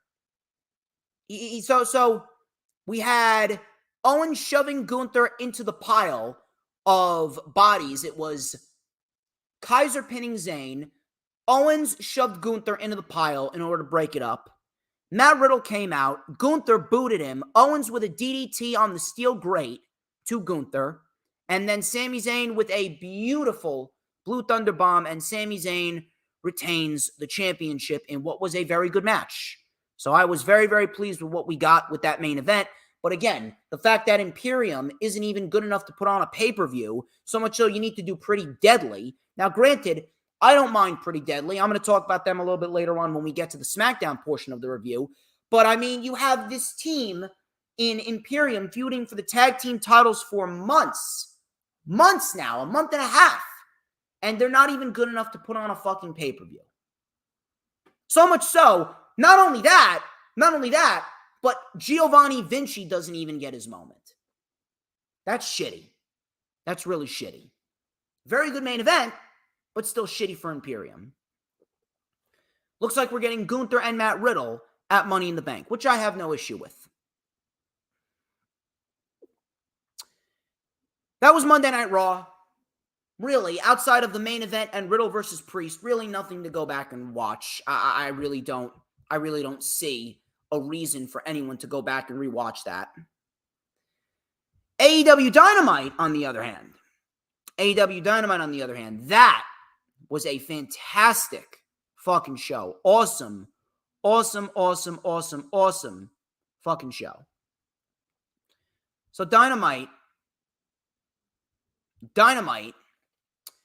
it kicked off with Adam Cole versus MJF in an AEW World Title Eliminator match. And I actually had a feeling that this was going to kick off the show. And I say that because of what happened in the end. This was a pay-per-view worthy match. Fucking excellent. Pay-per-view worthy match on free television. MJF, you know what MJF is reminding me of right now? MJF is reminding me of 2021 Roman Reigns. Remember Roman in 2021? He was putting on bangers with everyone. He was showing up at every pay-per-view. He was showing up at every show. Every single match he was putting on, banger. And he was making everyone else around him look good. He made Bryan look great. He made Darby look great. Sammy, Jack Perry. He made Adam Cole look great. That's what MJF is reminding me of right now. MJF is actually doing Roman Reigns better than Roman Reigns is doing Roman Reigns. 2021 Roman Reigns, that is what MJF is embodying right now. And I don't see any signs of slowing down. So MJF took it upon himself to go into the crowd and slap a fan, which I loved. So MJF took over and pulled Adam Cole's hair. Adam Cole with a super kick busted MJF open in the mouth. Looks like his teeth may have went into his bottom lip. Adam Cole with an enziguri and a brain buster. We had a shoulder breaker by MJF. Cole with a knee drop brain buster. Cole then with an Uchi-Goroshi. Both men now on the apron. MJF with a tombstone pile driver on the apron. Coming back from commercial, MJF was screaming at Adam Cole, "You're a nobody." Both men traded strikes back and forth. Rolling elbow, super kick, big lariat. Both men are down. Cole then with a crossface. MJF rolled through into an armbar. Cole reversed it into an ankle lock. MJF reversed it into a label lock and then a double Fujiwara armbar. Cole got to the ropes. MJF with a heat seeker. Cole kicked out. MJF then cleared the timekeeper's table. Cole was on the table. MJF with a beautiful Shawn Michaels-like elbow drop through the table. Fucking great. Cole just beat the count. All of a sudden, Adam Cole caught MJF with a straightjacket German suplex on the apron. MJF dodged the Panama Sunrise. MJF with a diving stomp on the arm. MJF sent Cole into the ref.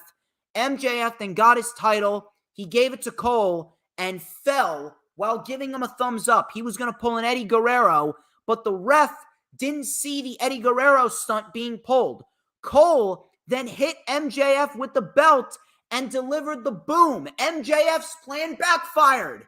1-2, MJF kicked out. MJF then with a low blow behind the ref's back, and MJF with the Dynamite Diamond Ring. Bryce Remsburg caught him.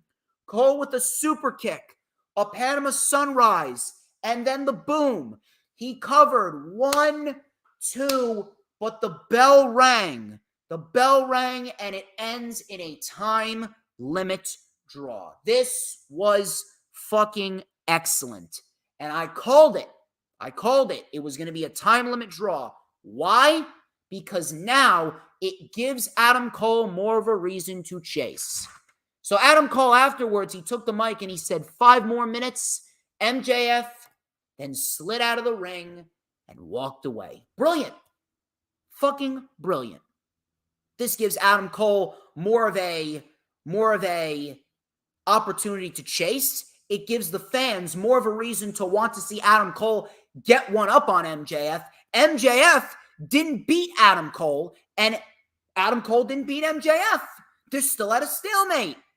They're still at a stalemate. And yes, Billy, I did call it because I'm DJ motherfucking Storms. I'm the best in the fucking business. It's a brilliant, brilliant strategy. Now we are going to be watching Adam Cole chase MJF all summer. And if you want a fucking main event match for All In, that's your match. Adam Cole and MJF. And it is going to be fucking great. It is going to be one hell of a fucking match. I love it. I love it. It's going to be good. It's going to be real fucking good.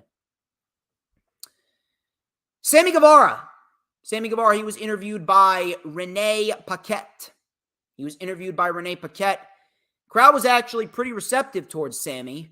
He says the goal remains the same. He always looks to achieve greatness. Guevara said that he's got to make some changes, though. All of a sudden, Darby came out. Darby Allin said, "Congratulations on your baby girl. I mean it.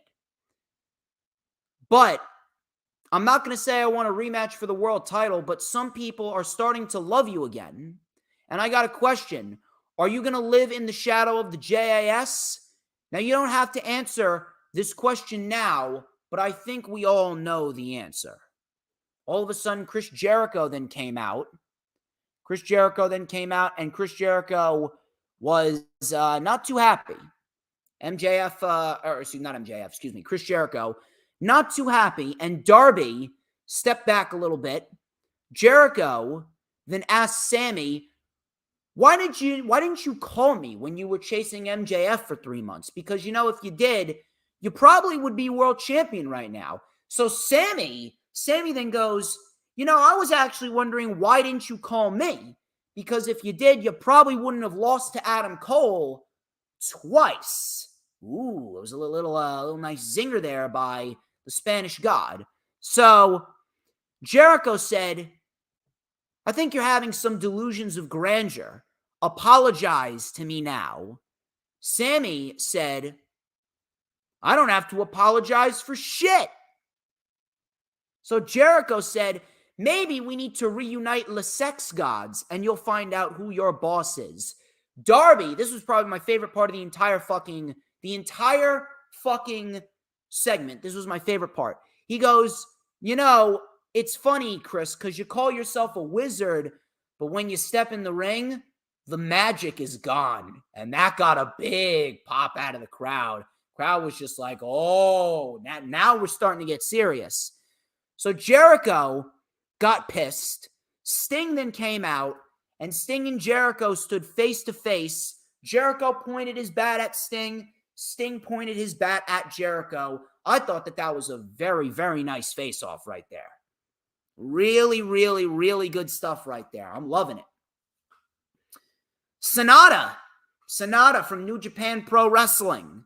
He is putting out an open challenge for the IWGP World Heavyweight title. I like it. And it was Jungle Boy Jack Perry who accepted. And you know why I love this? Because it continues the main event push for Jungle Boy Jack Perry. And anyone who is shitting on it, you are the fucking problem with pro wrestling. Because this is a great opportunity for Jack Perry. And this is going to be yet another big-time matchup for him. He's having a great year himself. Look at the year that Jack Perry is having.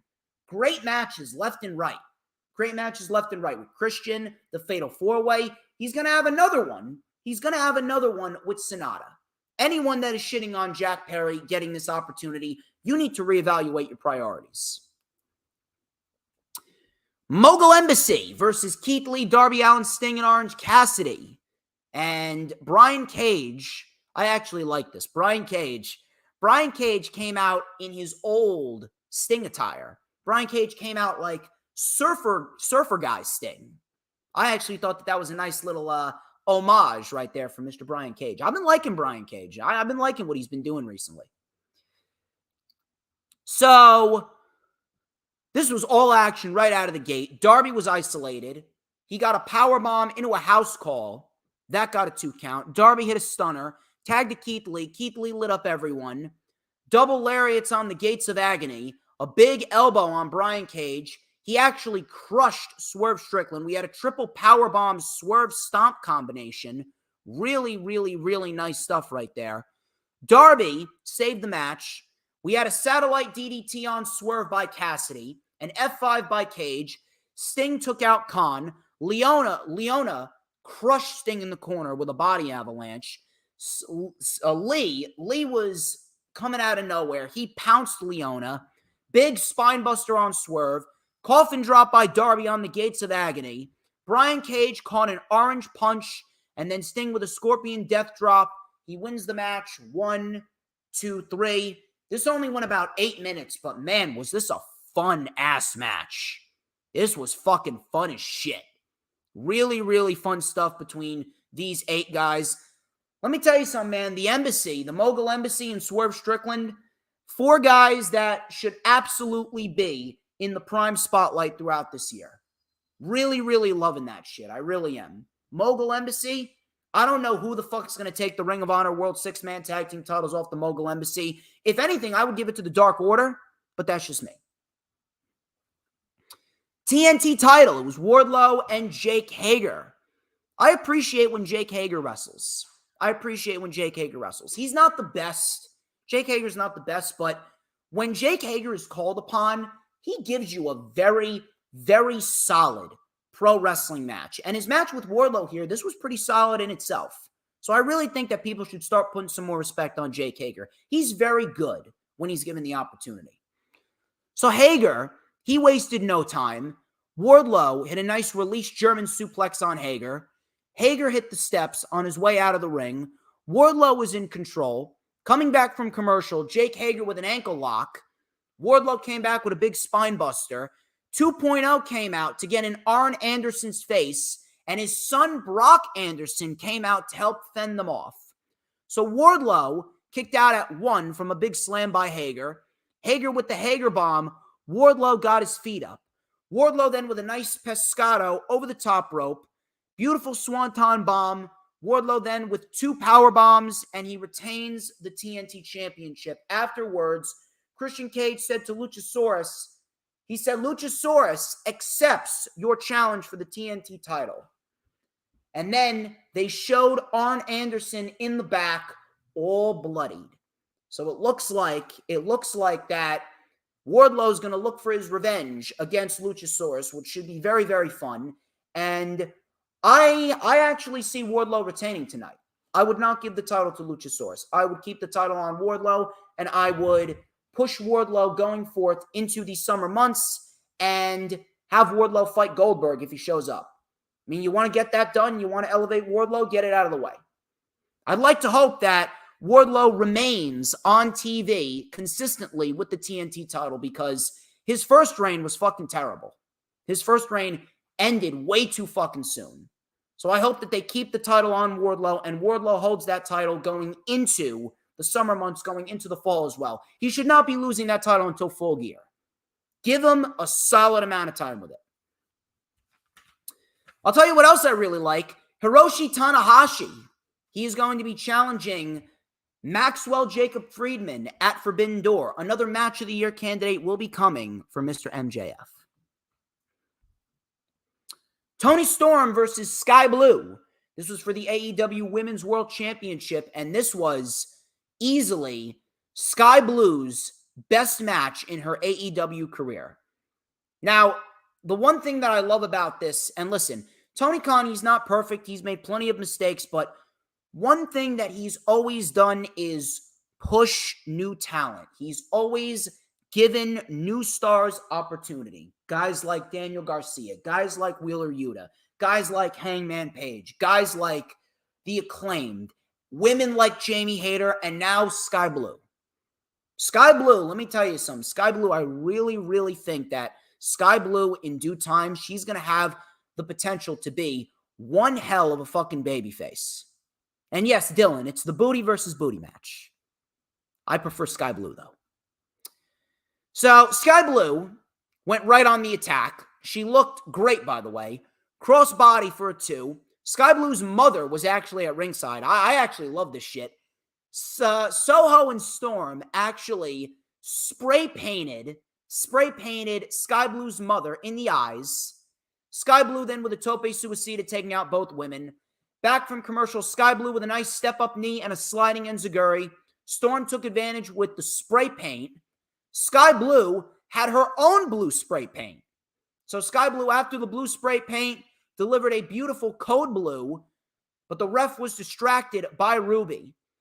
Ruby caught a super kick by Sky Blue, and Storm countered with Storm Zero, but Sky Blue kicked out of Storm Zero.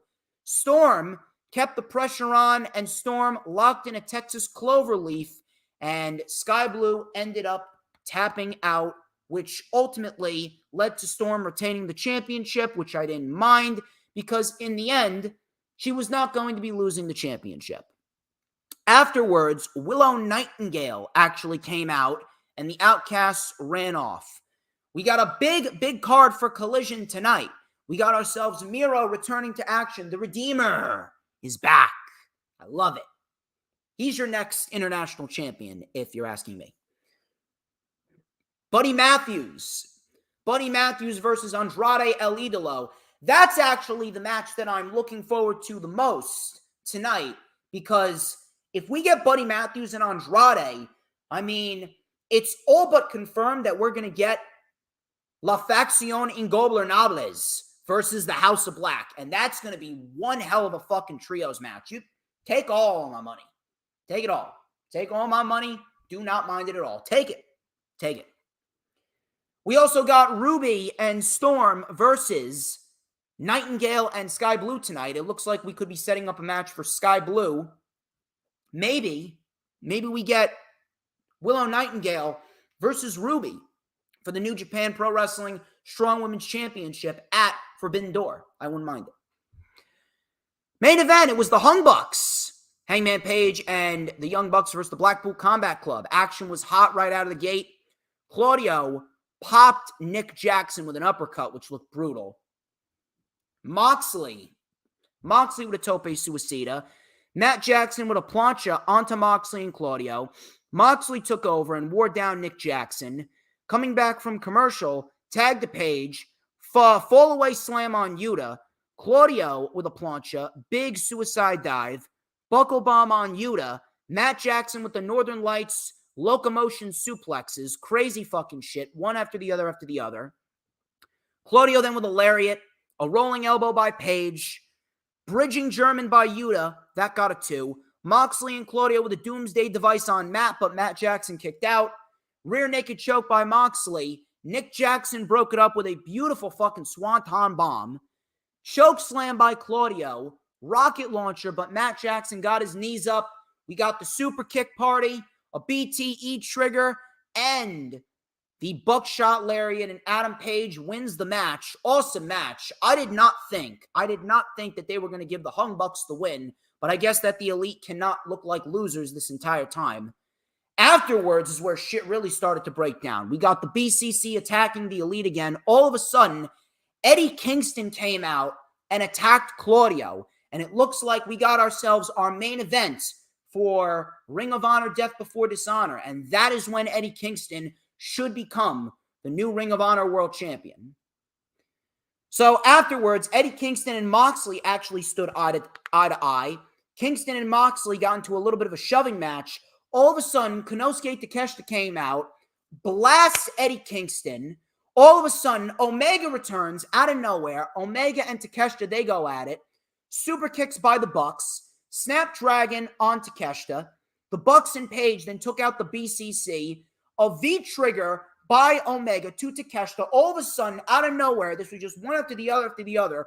Will Ospreay comes out of fucking nowhere and just super kicks Omega, hits him with a V-trigger, a butterfly swinging neck breaker, and then the hidden blade. One of the most chaotic, if not perhaps the most chaotic ending to Dynamite I have ever fucking seen. This episode of Dynamite, easily the best AEW Dynamite of the year. Best Dynamite in many weeks. And my God, if this show showed you anything, is that AEW is going to be in for perhaps one of their best summers ever. Keep your eye on AEW throughout the summer. It's going to be a damn good fucking summer for them. I'm loving it. That was AEW Dynamite. Let's go to SmackDown. I already talked about the Bloodline segment, so I will not be talking about that. Instead, I will be talking about everything else. And I'm not sure what the fuck happened with this episode of SmackDown, but Nothing but 3-minute match after 3-minute match after 3-minute match. A 3-minute match with Karrion Kross, Scarlett, AJ Styles, and Mia Yim. A 3-minute match between LA Knight and Santos Escobar. A 3-minute match between Io Sky and Zelina. 3-minute match, 3-minute match, 3-minute match. How exactly are we supposed to be invested in and we're supposed to care about weekly TV when it comes to 3-minute fucking matches? Why? How? Tag team gauntlet match. Kicked off the show. This was not a very well-booked gauntlet match. It went about like 20, 25 minutes, but it was not very well booked. None of these matches were competitive. None of these matches were competitive. These gauntlet matches all feel the fucking same. None of them were competitive. And it all resulted in a fucking 5-minute match, sometimes even less than that. Not even a 5-minute match, a fucking 2-minute match, up until we got to the last fucking team. Street Profits and the Brawling Brutes started off, and literally a bro kick within 3 minutes, and Sheamus and Ridge Holland move on. The Good Brothers were up next, and the Good Brothers were isolating Sheamus. Sheamus was trying to make the tag, but Anderson and Gallows would not allow it. All of a sudden, we had a bro kick to Anderson, and the Brawling Brutes advanced out of nowhere. In came Legado del Fantasma. They tried to gain some momentum, but at the end of the day, Ridge Holland, he won the match in 4 minutes with a gory bomb-like DDT by Ridge Holland, and the Latino World Order were eliminated. Hit Row came out next, or Shit Row, and then all of a sudden, Sheamus immediately bro-kicked Top Dollar, and that was that. So they ran through about 4 teams within a fucking 10-minute period. 12-minute period. They ran through it. They essentially had 4 matches within a 12-minute period. How exactly are we supposed to be invested? That was fucking terrible. I'm sorry. If you're going to give us a tag team gauntlet match, make it competitive. The only team that should have been squashed should have been Hit Row. So, Pretty Deadly was next. Pretty Deadly was isolated. Ridge Holland was on the defense here. All of a sudden, we got a tag to Sheamus. Sheamus with an Irish Curse backbreaker on both Kit and Elton. We had a bro kick missed. Alabama Slam on Kit. Ridge pounced Prince out of the ring. Prince and Kit got double beats of the Bowdrin. Sheamus got up to 30 beats of the Bowdrin. We had a tag to Prince. All of a sudden, Sheamus hit the Celtic Cross on Kit Wilson, but Kit Wilson was not the legal man, and I actually love this finish. Elton Prince with a leg drop across the back of the neck of Sheamus, and Pretty Deadly advanced to Money in the Bank. Outside of the last 7 minutes, this was poorly fucking booked. Now, Pretty Deadly, they're having some decent performances here and there. I can't discredit them. Can't discredit them at all. But I mean, if you're going to do a tag team gauntlet match, give us something of substance. Please, give us something of substance. Now, Pretty Deadly were celebrating in the ring. Coming back from commercial, Owens and Zayn, they came out. Zayn then thanked the crowd for singing his song.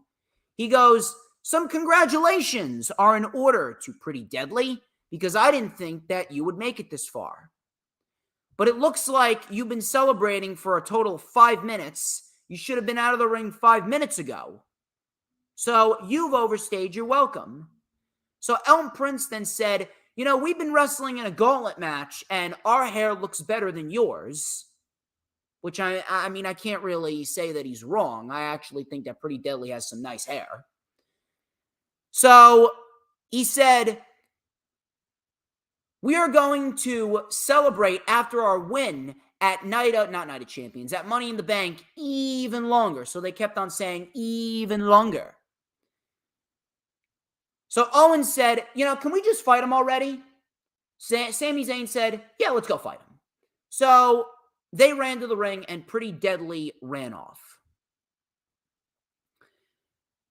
I don't really know where this is going to result in, but I will say this. I don't want to say that I mind Pretty Deadly because I don't. Pretty Deadly, shockingly, have not been as bad on the main roster as they were in NXT. NXT UK, that was the best version of Pretty Deadly. Pretty Deadly in NXT UK, they were the best tag team in the WWE at that time. They were putting on bangers with everyone. Subculture, Mustache Mountain, Gallus, everyone. Pretty Deadly were fucking great as the tag team champions. Awesome fucking stuff. They were great. NXT was a different story. NXT, they were over-accentuated. They were overly gimmicky. They were just way too flamboyant. They were downright cringe. Now, they were not as cringe. They were not as cringe here. They're not as flamboyant. They're still flamboyant. They're still gimmicky, but it's not as in your face. The only thing that's really in your face is the yes boy. They're growing on me a little bit, like fungi, but they're growing on me a little bit. The question is it too early? Is it too early for Pretty Deadly to be challenging for the tag team titles? Because here's the thing. At the end of the day, Sami Zayn and Kevin Owens are not losing. Pretty Deadly is not going to win. This is going to be a very good test for Pretty Deadly, and I'm actually intrigued to see what they do with Kevin Owens and Sami Zayn. I actually hope that we see the Pretty Deadly that we saw in NXT UK. That's what I'm hoping. I want to see what we saw in NXT UK with Pretty Deadly. That's what I'm looking forward to. That's what I'm looking at. I want to see NXT UK Pretty Deadly come out in that match. That's what I'm looking at. But is it too early? I wouldn't have done it. I would not have done Pretty Deadly going up against Owens and Zayn. And it doesn't really make too much sense to begin with. Why exactly are you going to throw away the feud with Imperium and Owens and Zayn when Imperium and Owens and Zayn could have easily been on the pay-per-view? Why exactly did you waste that away on Raw, only to give us Pretty Deadly 2 weeks before Money in the Bank, ultimately with little to no build, little to no story, little to no heat? At least Imperium and Owens and Zayn had some heat going into the pay-per-view. Why exactly are you just going to give us Pretty Deadly? Why are you giving us a new team? This felt Vince McMahon produced right down to the very last letter. This was Vince McMahon-esque. A meaningless fucking gauntlet match, which, by the way, are between SmackDown tag teams when Kevin Owens and Sami Zayn are a Monday Night Raw duo. Again, makes no sense. Illogical shit. Vince McMahon right down to the very last letter. Now, it could be a great breakout performance for Pretty Deadly, so I'm very much looking forward to that. But is it too early? Because they're not winning. Is a loss going to hurt Pretty Deadly? I don't know. I would have kept them undefeated for a couple of more months. That's just me. Either way, I'm slightly interested in seeing what Pretty Deadly does with Owens and Zayn at Money in the Bank. So it should be interesting. It should be interesting.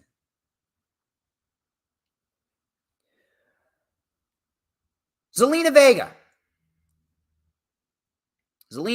and Io Sky. Zelina Vega and Io Sky. Match went 3 minutes. And Bayley accidentally distracted the ref when Io had the match won.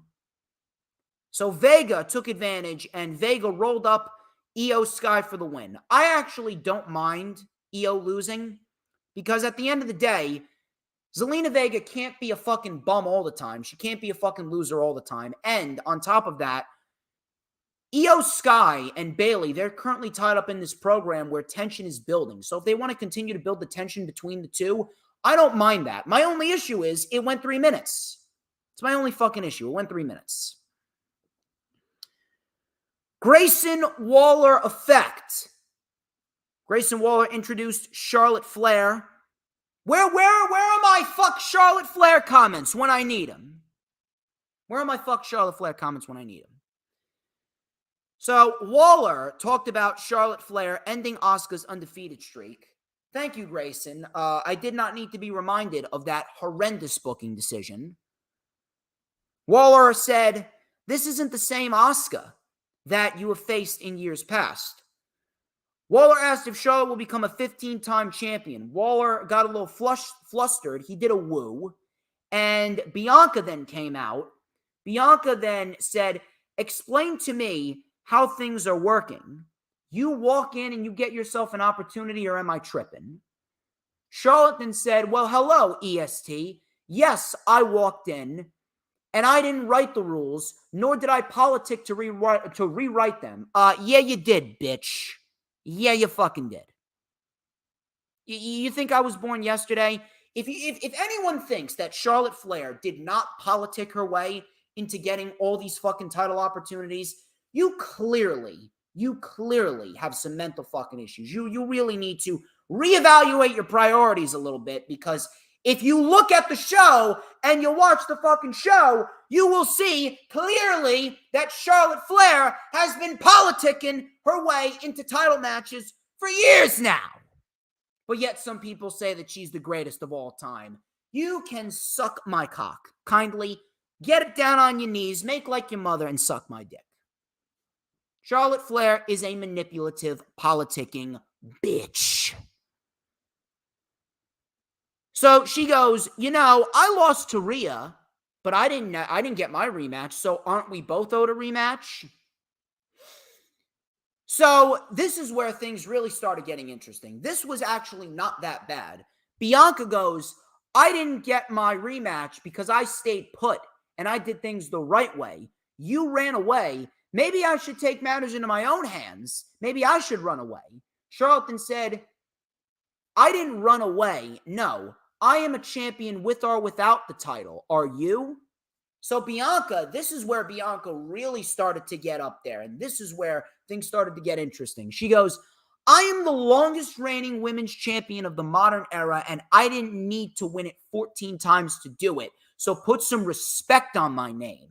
I will be at ringside for your match, and I'm going to call my shot. I will call my shot because that title will be coming back to me. This was undoubtedly the best that Bianca Belair has sounded on the main roster. You know what this was? This was NXT Bianca. That promo that Bianca cut on Charlotte, awesome. Bianca Belair, in that promo with Charlotte Flair on SmackDown on the Grayson Waller effect, showed a lot more attitude. She had a lot more zing to her words. She had a lot more sass, a lot more intensity in her voice. She started speaking like NXT Bianca. That's what we need. If this program with Charlotte and Asuka and Bianca, if this is going to result in Bianca Belair showcasing what she was in NXT, I am all for that. She doesn't need to be heel. But give us some Bianca with some attitude. Give us some Bianca with some pushback. Because if we get that, I am telling you, it's going to make Bianca that much more interesting. I'm wondering why we didn't get this throughout Bianca Belair's entire women's title reign. I'm trying to wrap my head around that. But if this is the Bianca that we're getting, a Bianca with attitude, I am all for it. Give it to me. Really, really, really good stuff right there from Bianca, I have to say. And I'm very much looking forward to seeing what goes on with Bianca going into the next couple weeks. Because if we get Bianca Belair with a little bit more sass to her, a little bit more pep in her step, I think that is really going to result in people really gravitating towards Bianca a little bit more. Karrion Kross and Scarlett, they took on AJ Styles and Mia Yim. This match legitimately went 3 minutes. Karrion Kross, he actually introduced a new finisher, which I actually liked. Kross, he had a pump handle on AJ Styles. He got himself up into a power slam, and then he swung Styles around almost like into a modified F5. And I actually thought it looked very nice. I don't mind the new finisher. But I don't know about you. It feels like it's too little too late. It honestly feels like it's too little too late for Karrion Kross. Really, it does. Why exactly is Karrion Kross now finally get... This was Karrion Kross's first victory that he's had in about 4 to 5 months. Karrion Kross has been nothing more than a glorified jobber this year. He's lost to Rey Mysterio. He's lost to AJ Styles. He's lost to Shinsuke Nakamura. He lost the Andre the Giant Memorial Battle Royal. So a win here essentially means nothing. I honestly think that when Vince came back, it ruined him. Kross legit ruined. He's ruined. He's done. I don't know about you, but I think Karrion Kross being released would probably be the best thing for him. It would probably be the best thing for him. I actually want to see Kross in Ring of Honor. Go to Ring of Honor and go do your thing. Go fight Claudio. Go fight Samoa Joe. Go fight Eddie Kingston. Go fight Brian Cage. That's what I want to see. I would actually mark the fuck out if Karrion Kross goes to Ring of Honor. I want to see him there. But what he's doing right now, I honestly think WWE may have fucking ruined his career. He just does not feel special anymore. He's taken too many losses. He's legitimately Eater of Worlds Bray Wyatt 2.0. Talks a big game, wrestles great, puts on good matches, and loses.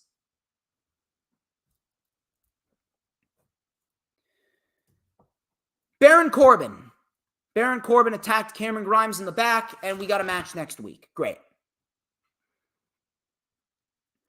Rey Mysterio, he came out to address the crowd. He talked about reuniting the NWO, and he introduced Santos Escobar. Santos Escobar, he talked about timing, working hard to get what he has, and he has made a lot of sacrifices. Santos then thanked Rey for taking him under his wing. You inspired me, and I will be fighting for you and everyone in the WWE Universe with a dream. LA Knight then came out. He didn't say anything, so I was actually quite disappointed that they did not give LA Knight a live microphone. He then shoved Rey Mysterio, and we get a match with LA Knight and Santos Escobar. Legit lasted 2 fucking minutes.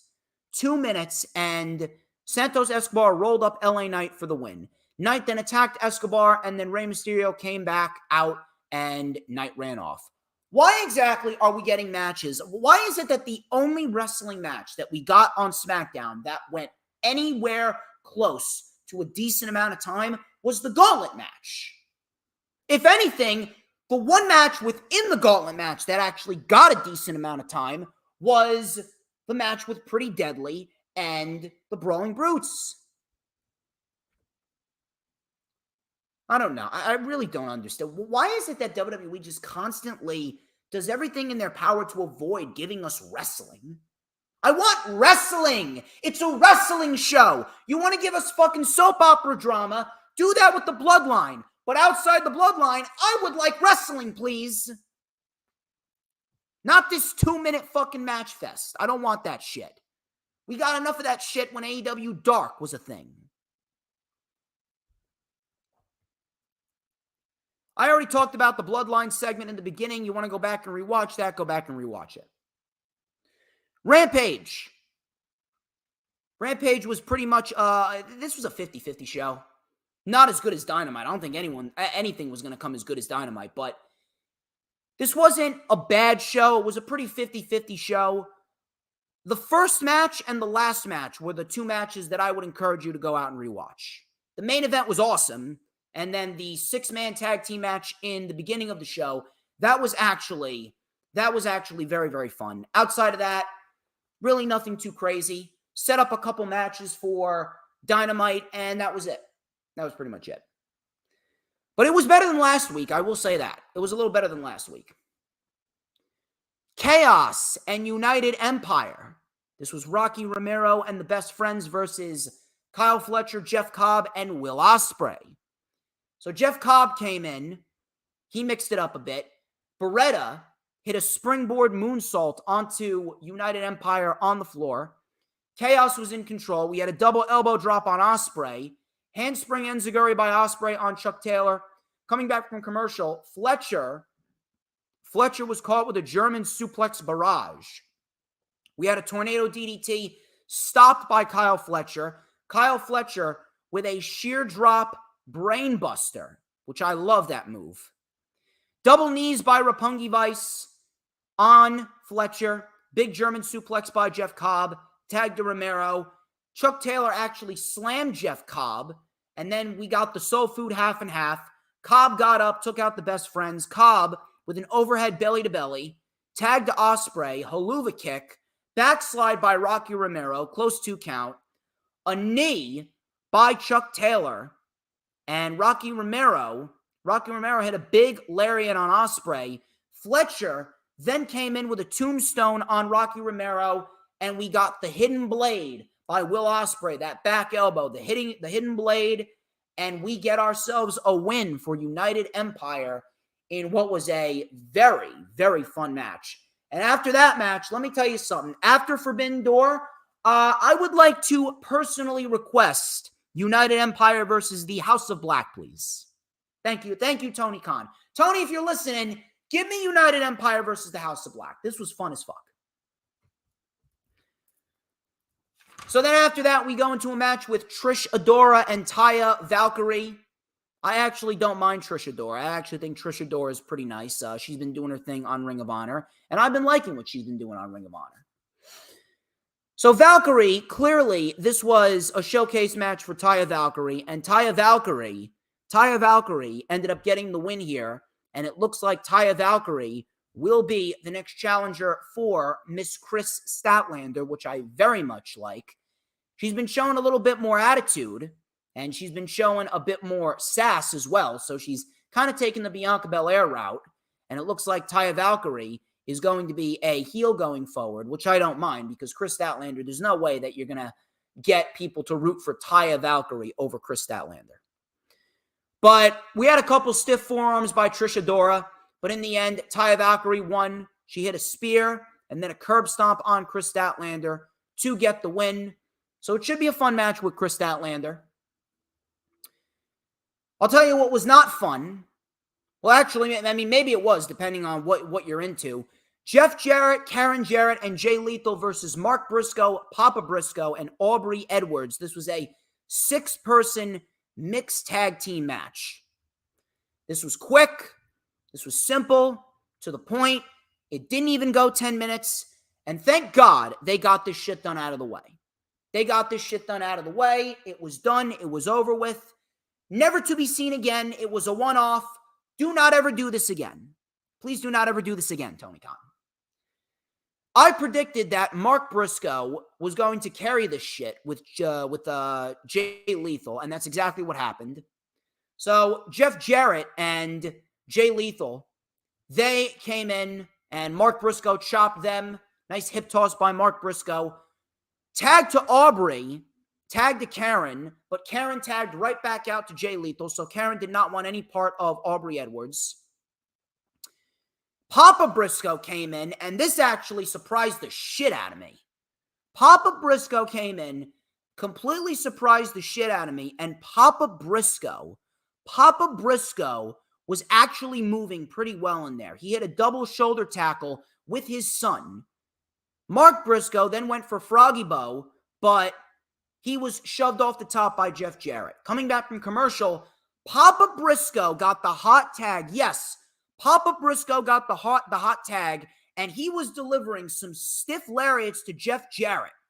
He was actually moving. He was actually moving better than Aubrey Edwards. Papa Briscoe, at his age, was moving better and wrestling better than Aubrey fucking Edwards. Who would have fucking thought? So he actually delivered a lariat that knocked Lethal for a loop.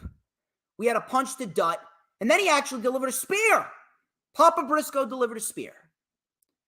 He then tagged in Aubrey, and then in came Karen. Aubrey with a couple of snapmares. She then took a guitar, but Paul Turner wouldn't allow it. Aubrey Edwards hit Lethal with the guitar behind the referee's back. She looked like she didn't even know what the fuck she was doing in there. Aubrey then with the figure 4 on Karen Jarrett, and Karen Jarrett tapped out immediately. That was it. Thank God it's over. Aubrey Edwards looked absolutely fucking terrible in there. Absolutely fucking terrible in there. Do not put her in a fucking ring again, Tony Khan. I am glad that they did not extend this shit out throughout the summer, and they just did a one-off match. It's done. It's over with. The crowd was actually into it. The crowd actually made this match a lot better than it actually was. And Papa Briscoe looked better than Aubrey Edwards. That right there is actually fucking embarrassing to Aubrey. Let's never do this again, never to talk about it again, and let's take it out of our minds and put it elsewhere. Put it in the trash. Aubrey Edwards, stick to refereeing. You suck in the ring. Main event, and I'm very, very pleased that these two got the main event. It was Bandito versus Konosuke Takeshita. If there's one thing that I would highly encourage you to go out of your way to rewatch from Rampage, it's this match right here. This was a great fucking match. This was pay-per-view worthy between Bandito and Takeshita. So Takeshita was in control. Nice pescado over the top. We had a big boot sending Bandito into the crowd. Bandito came in with a nice stalling suplex and a nice Gamengiri. Bandito then with a Hurricane Rana off the apron to Takeshita to the floor, which looked great.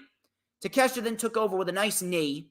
Coming out commercial, Bandito was caught with a lariat. Bandito then with a nice tornado DDT and a beautiful moonsault to the floor. Konosuke Takeshita, I'm telling you, I think he has a better Blue Thunder Bomb than Sami Zayn. Takeshita hit a fucking picture-perfect spinning Blue Thunder Bomb. The impact, absolutely amazing. Sami Zayn may very well be eating his heart out right now. Bandito then kicked out.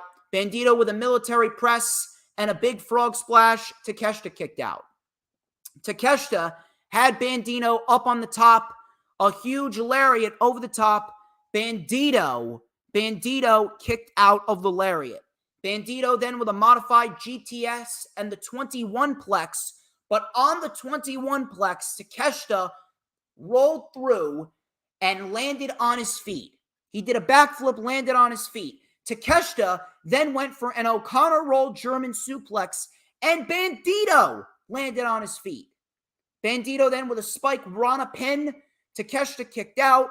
Takeshita then with the jumping knee, and then another power drive knee, and Takeshita wins clean. Don Callis did not get involved, and Takeshita won clean. Very pleased to see a heel winning clean on television. That is what I like to see. This was a great fucking match, and I highly encourage you to go out of your way to watch it. It is worth it. 50-50 Rampage. Realistically, the show could have done without that 6-person mixed tag team match. I'm glad that they're never going to do that shit again. But ladies and gentlemen, that wraps up this edition of the Lightning Flash Update. Lots of good topics to talk about. I thank each and every single one of you.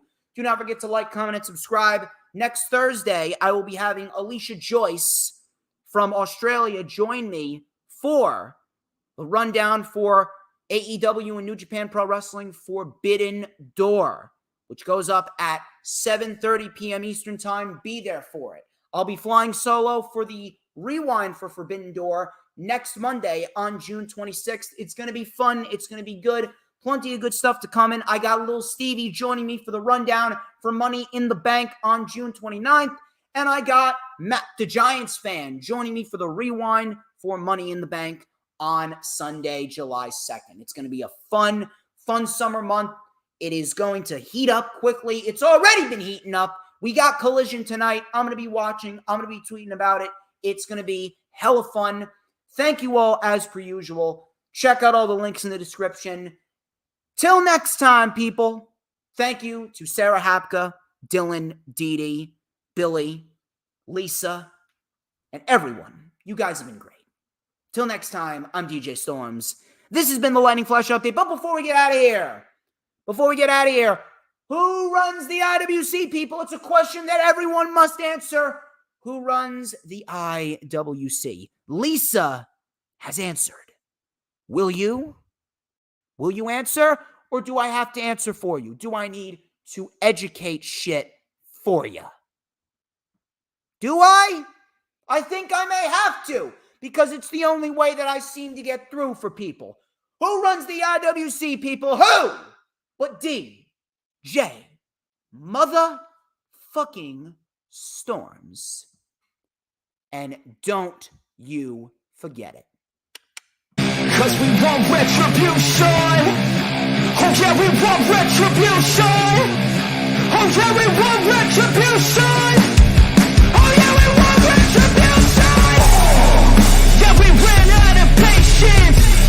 love with the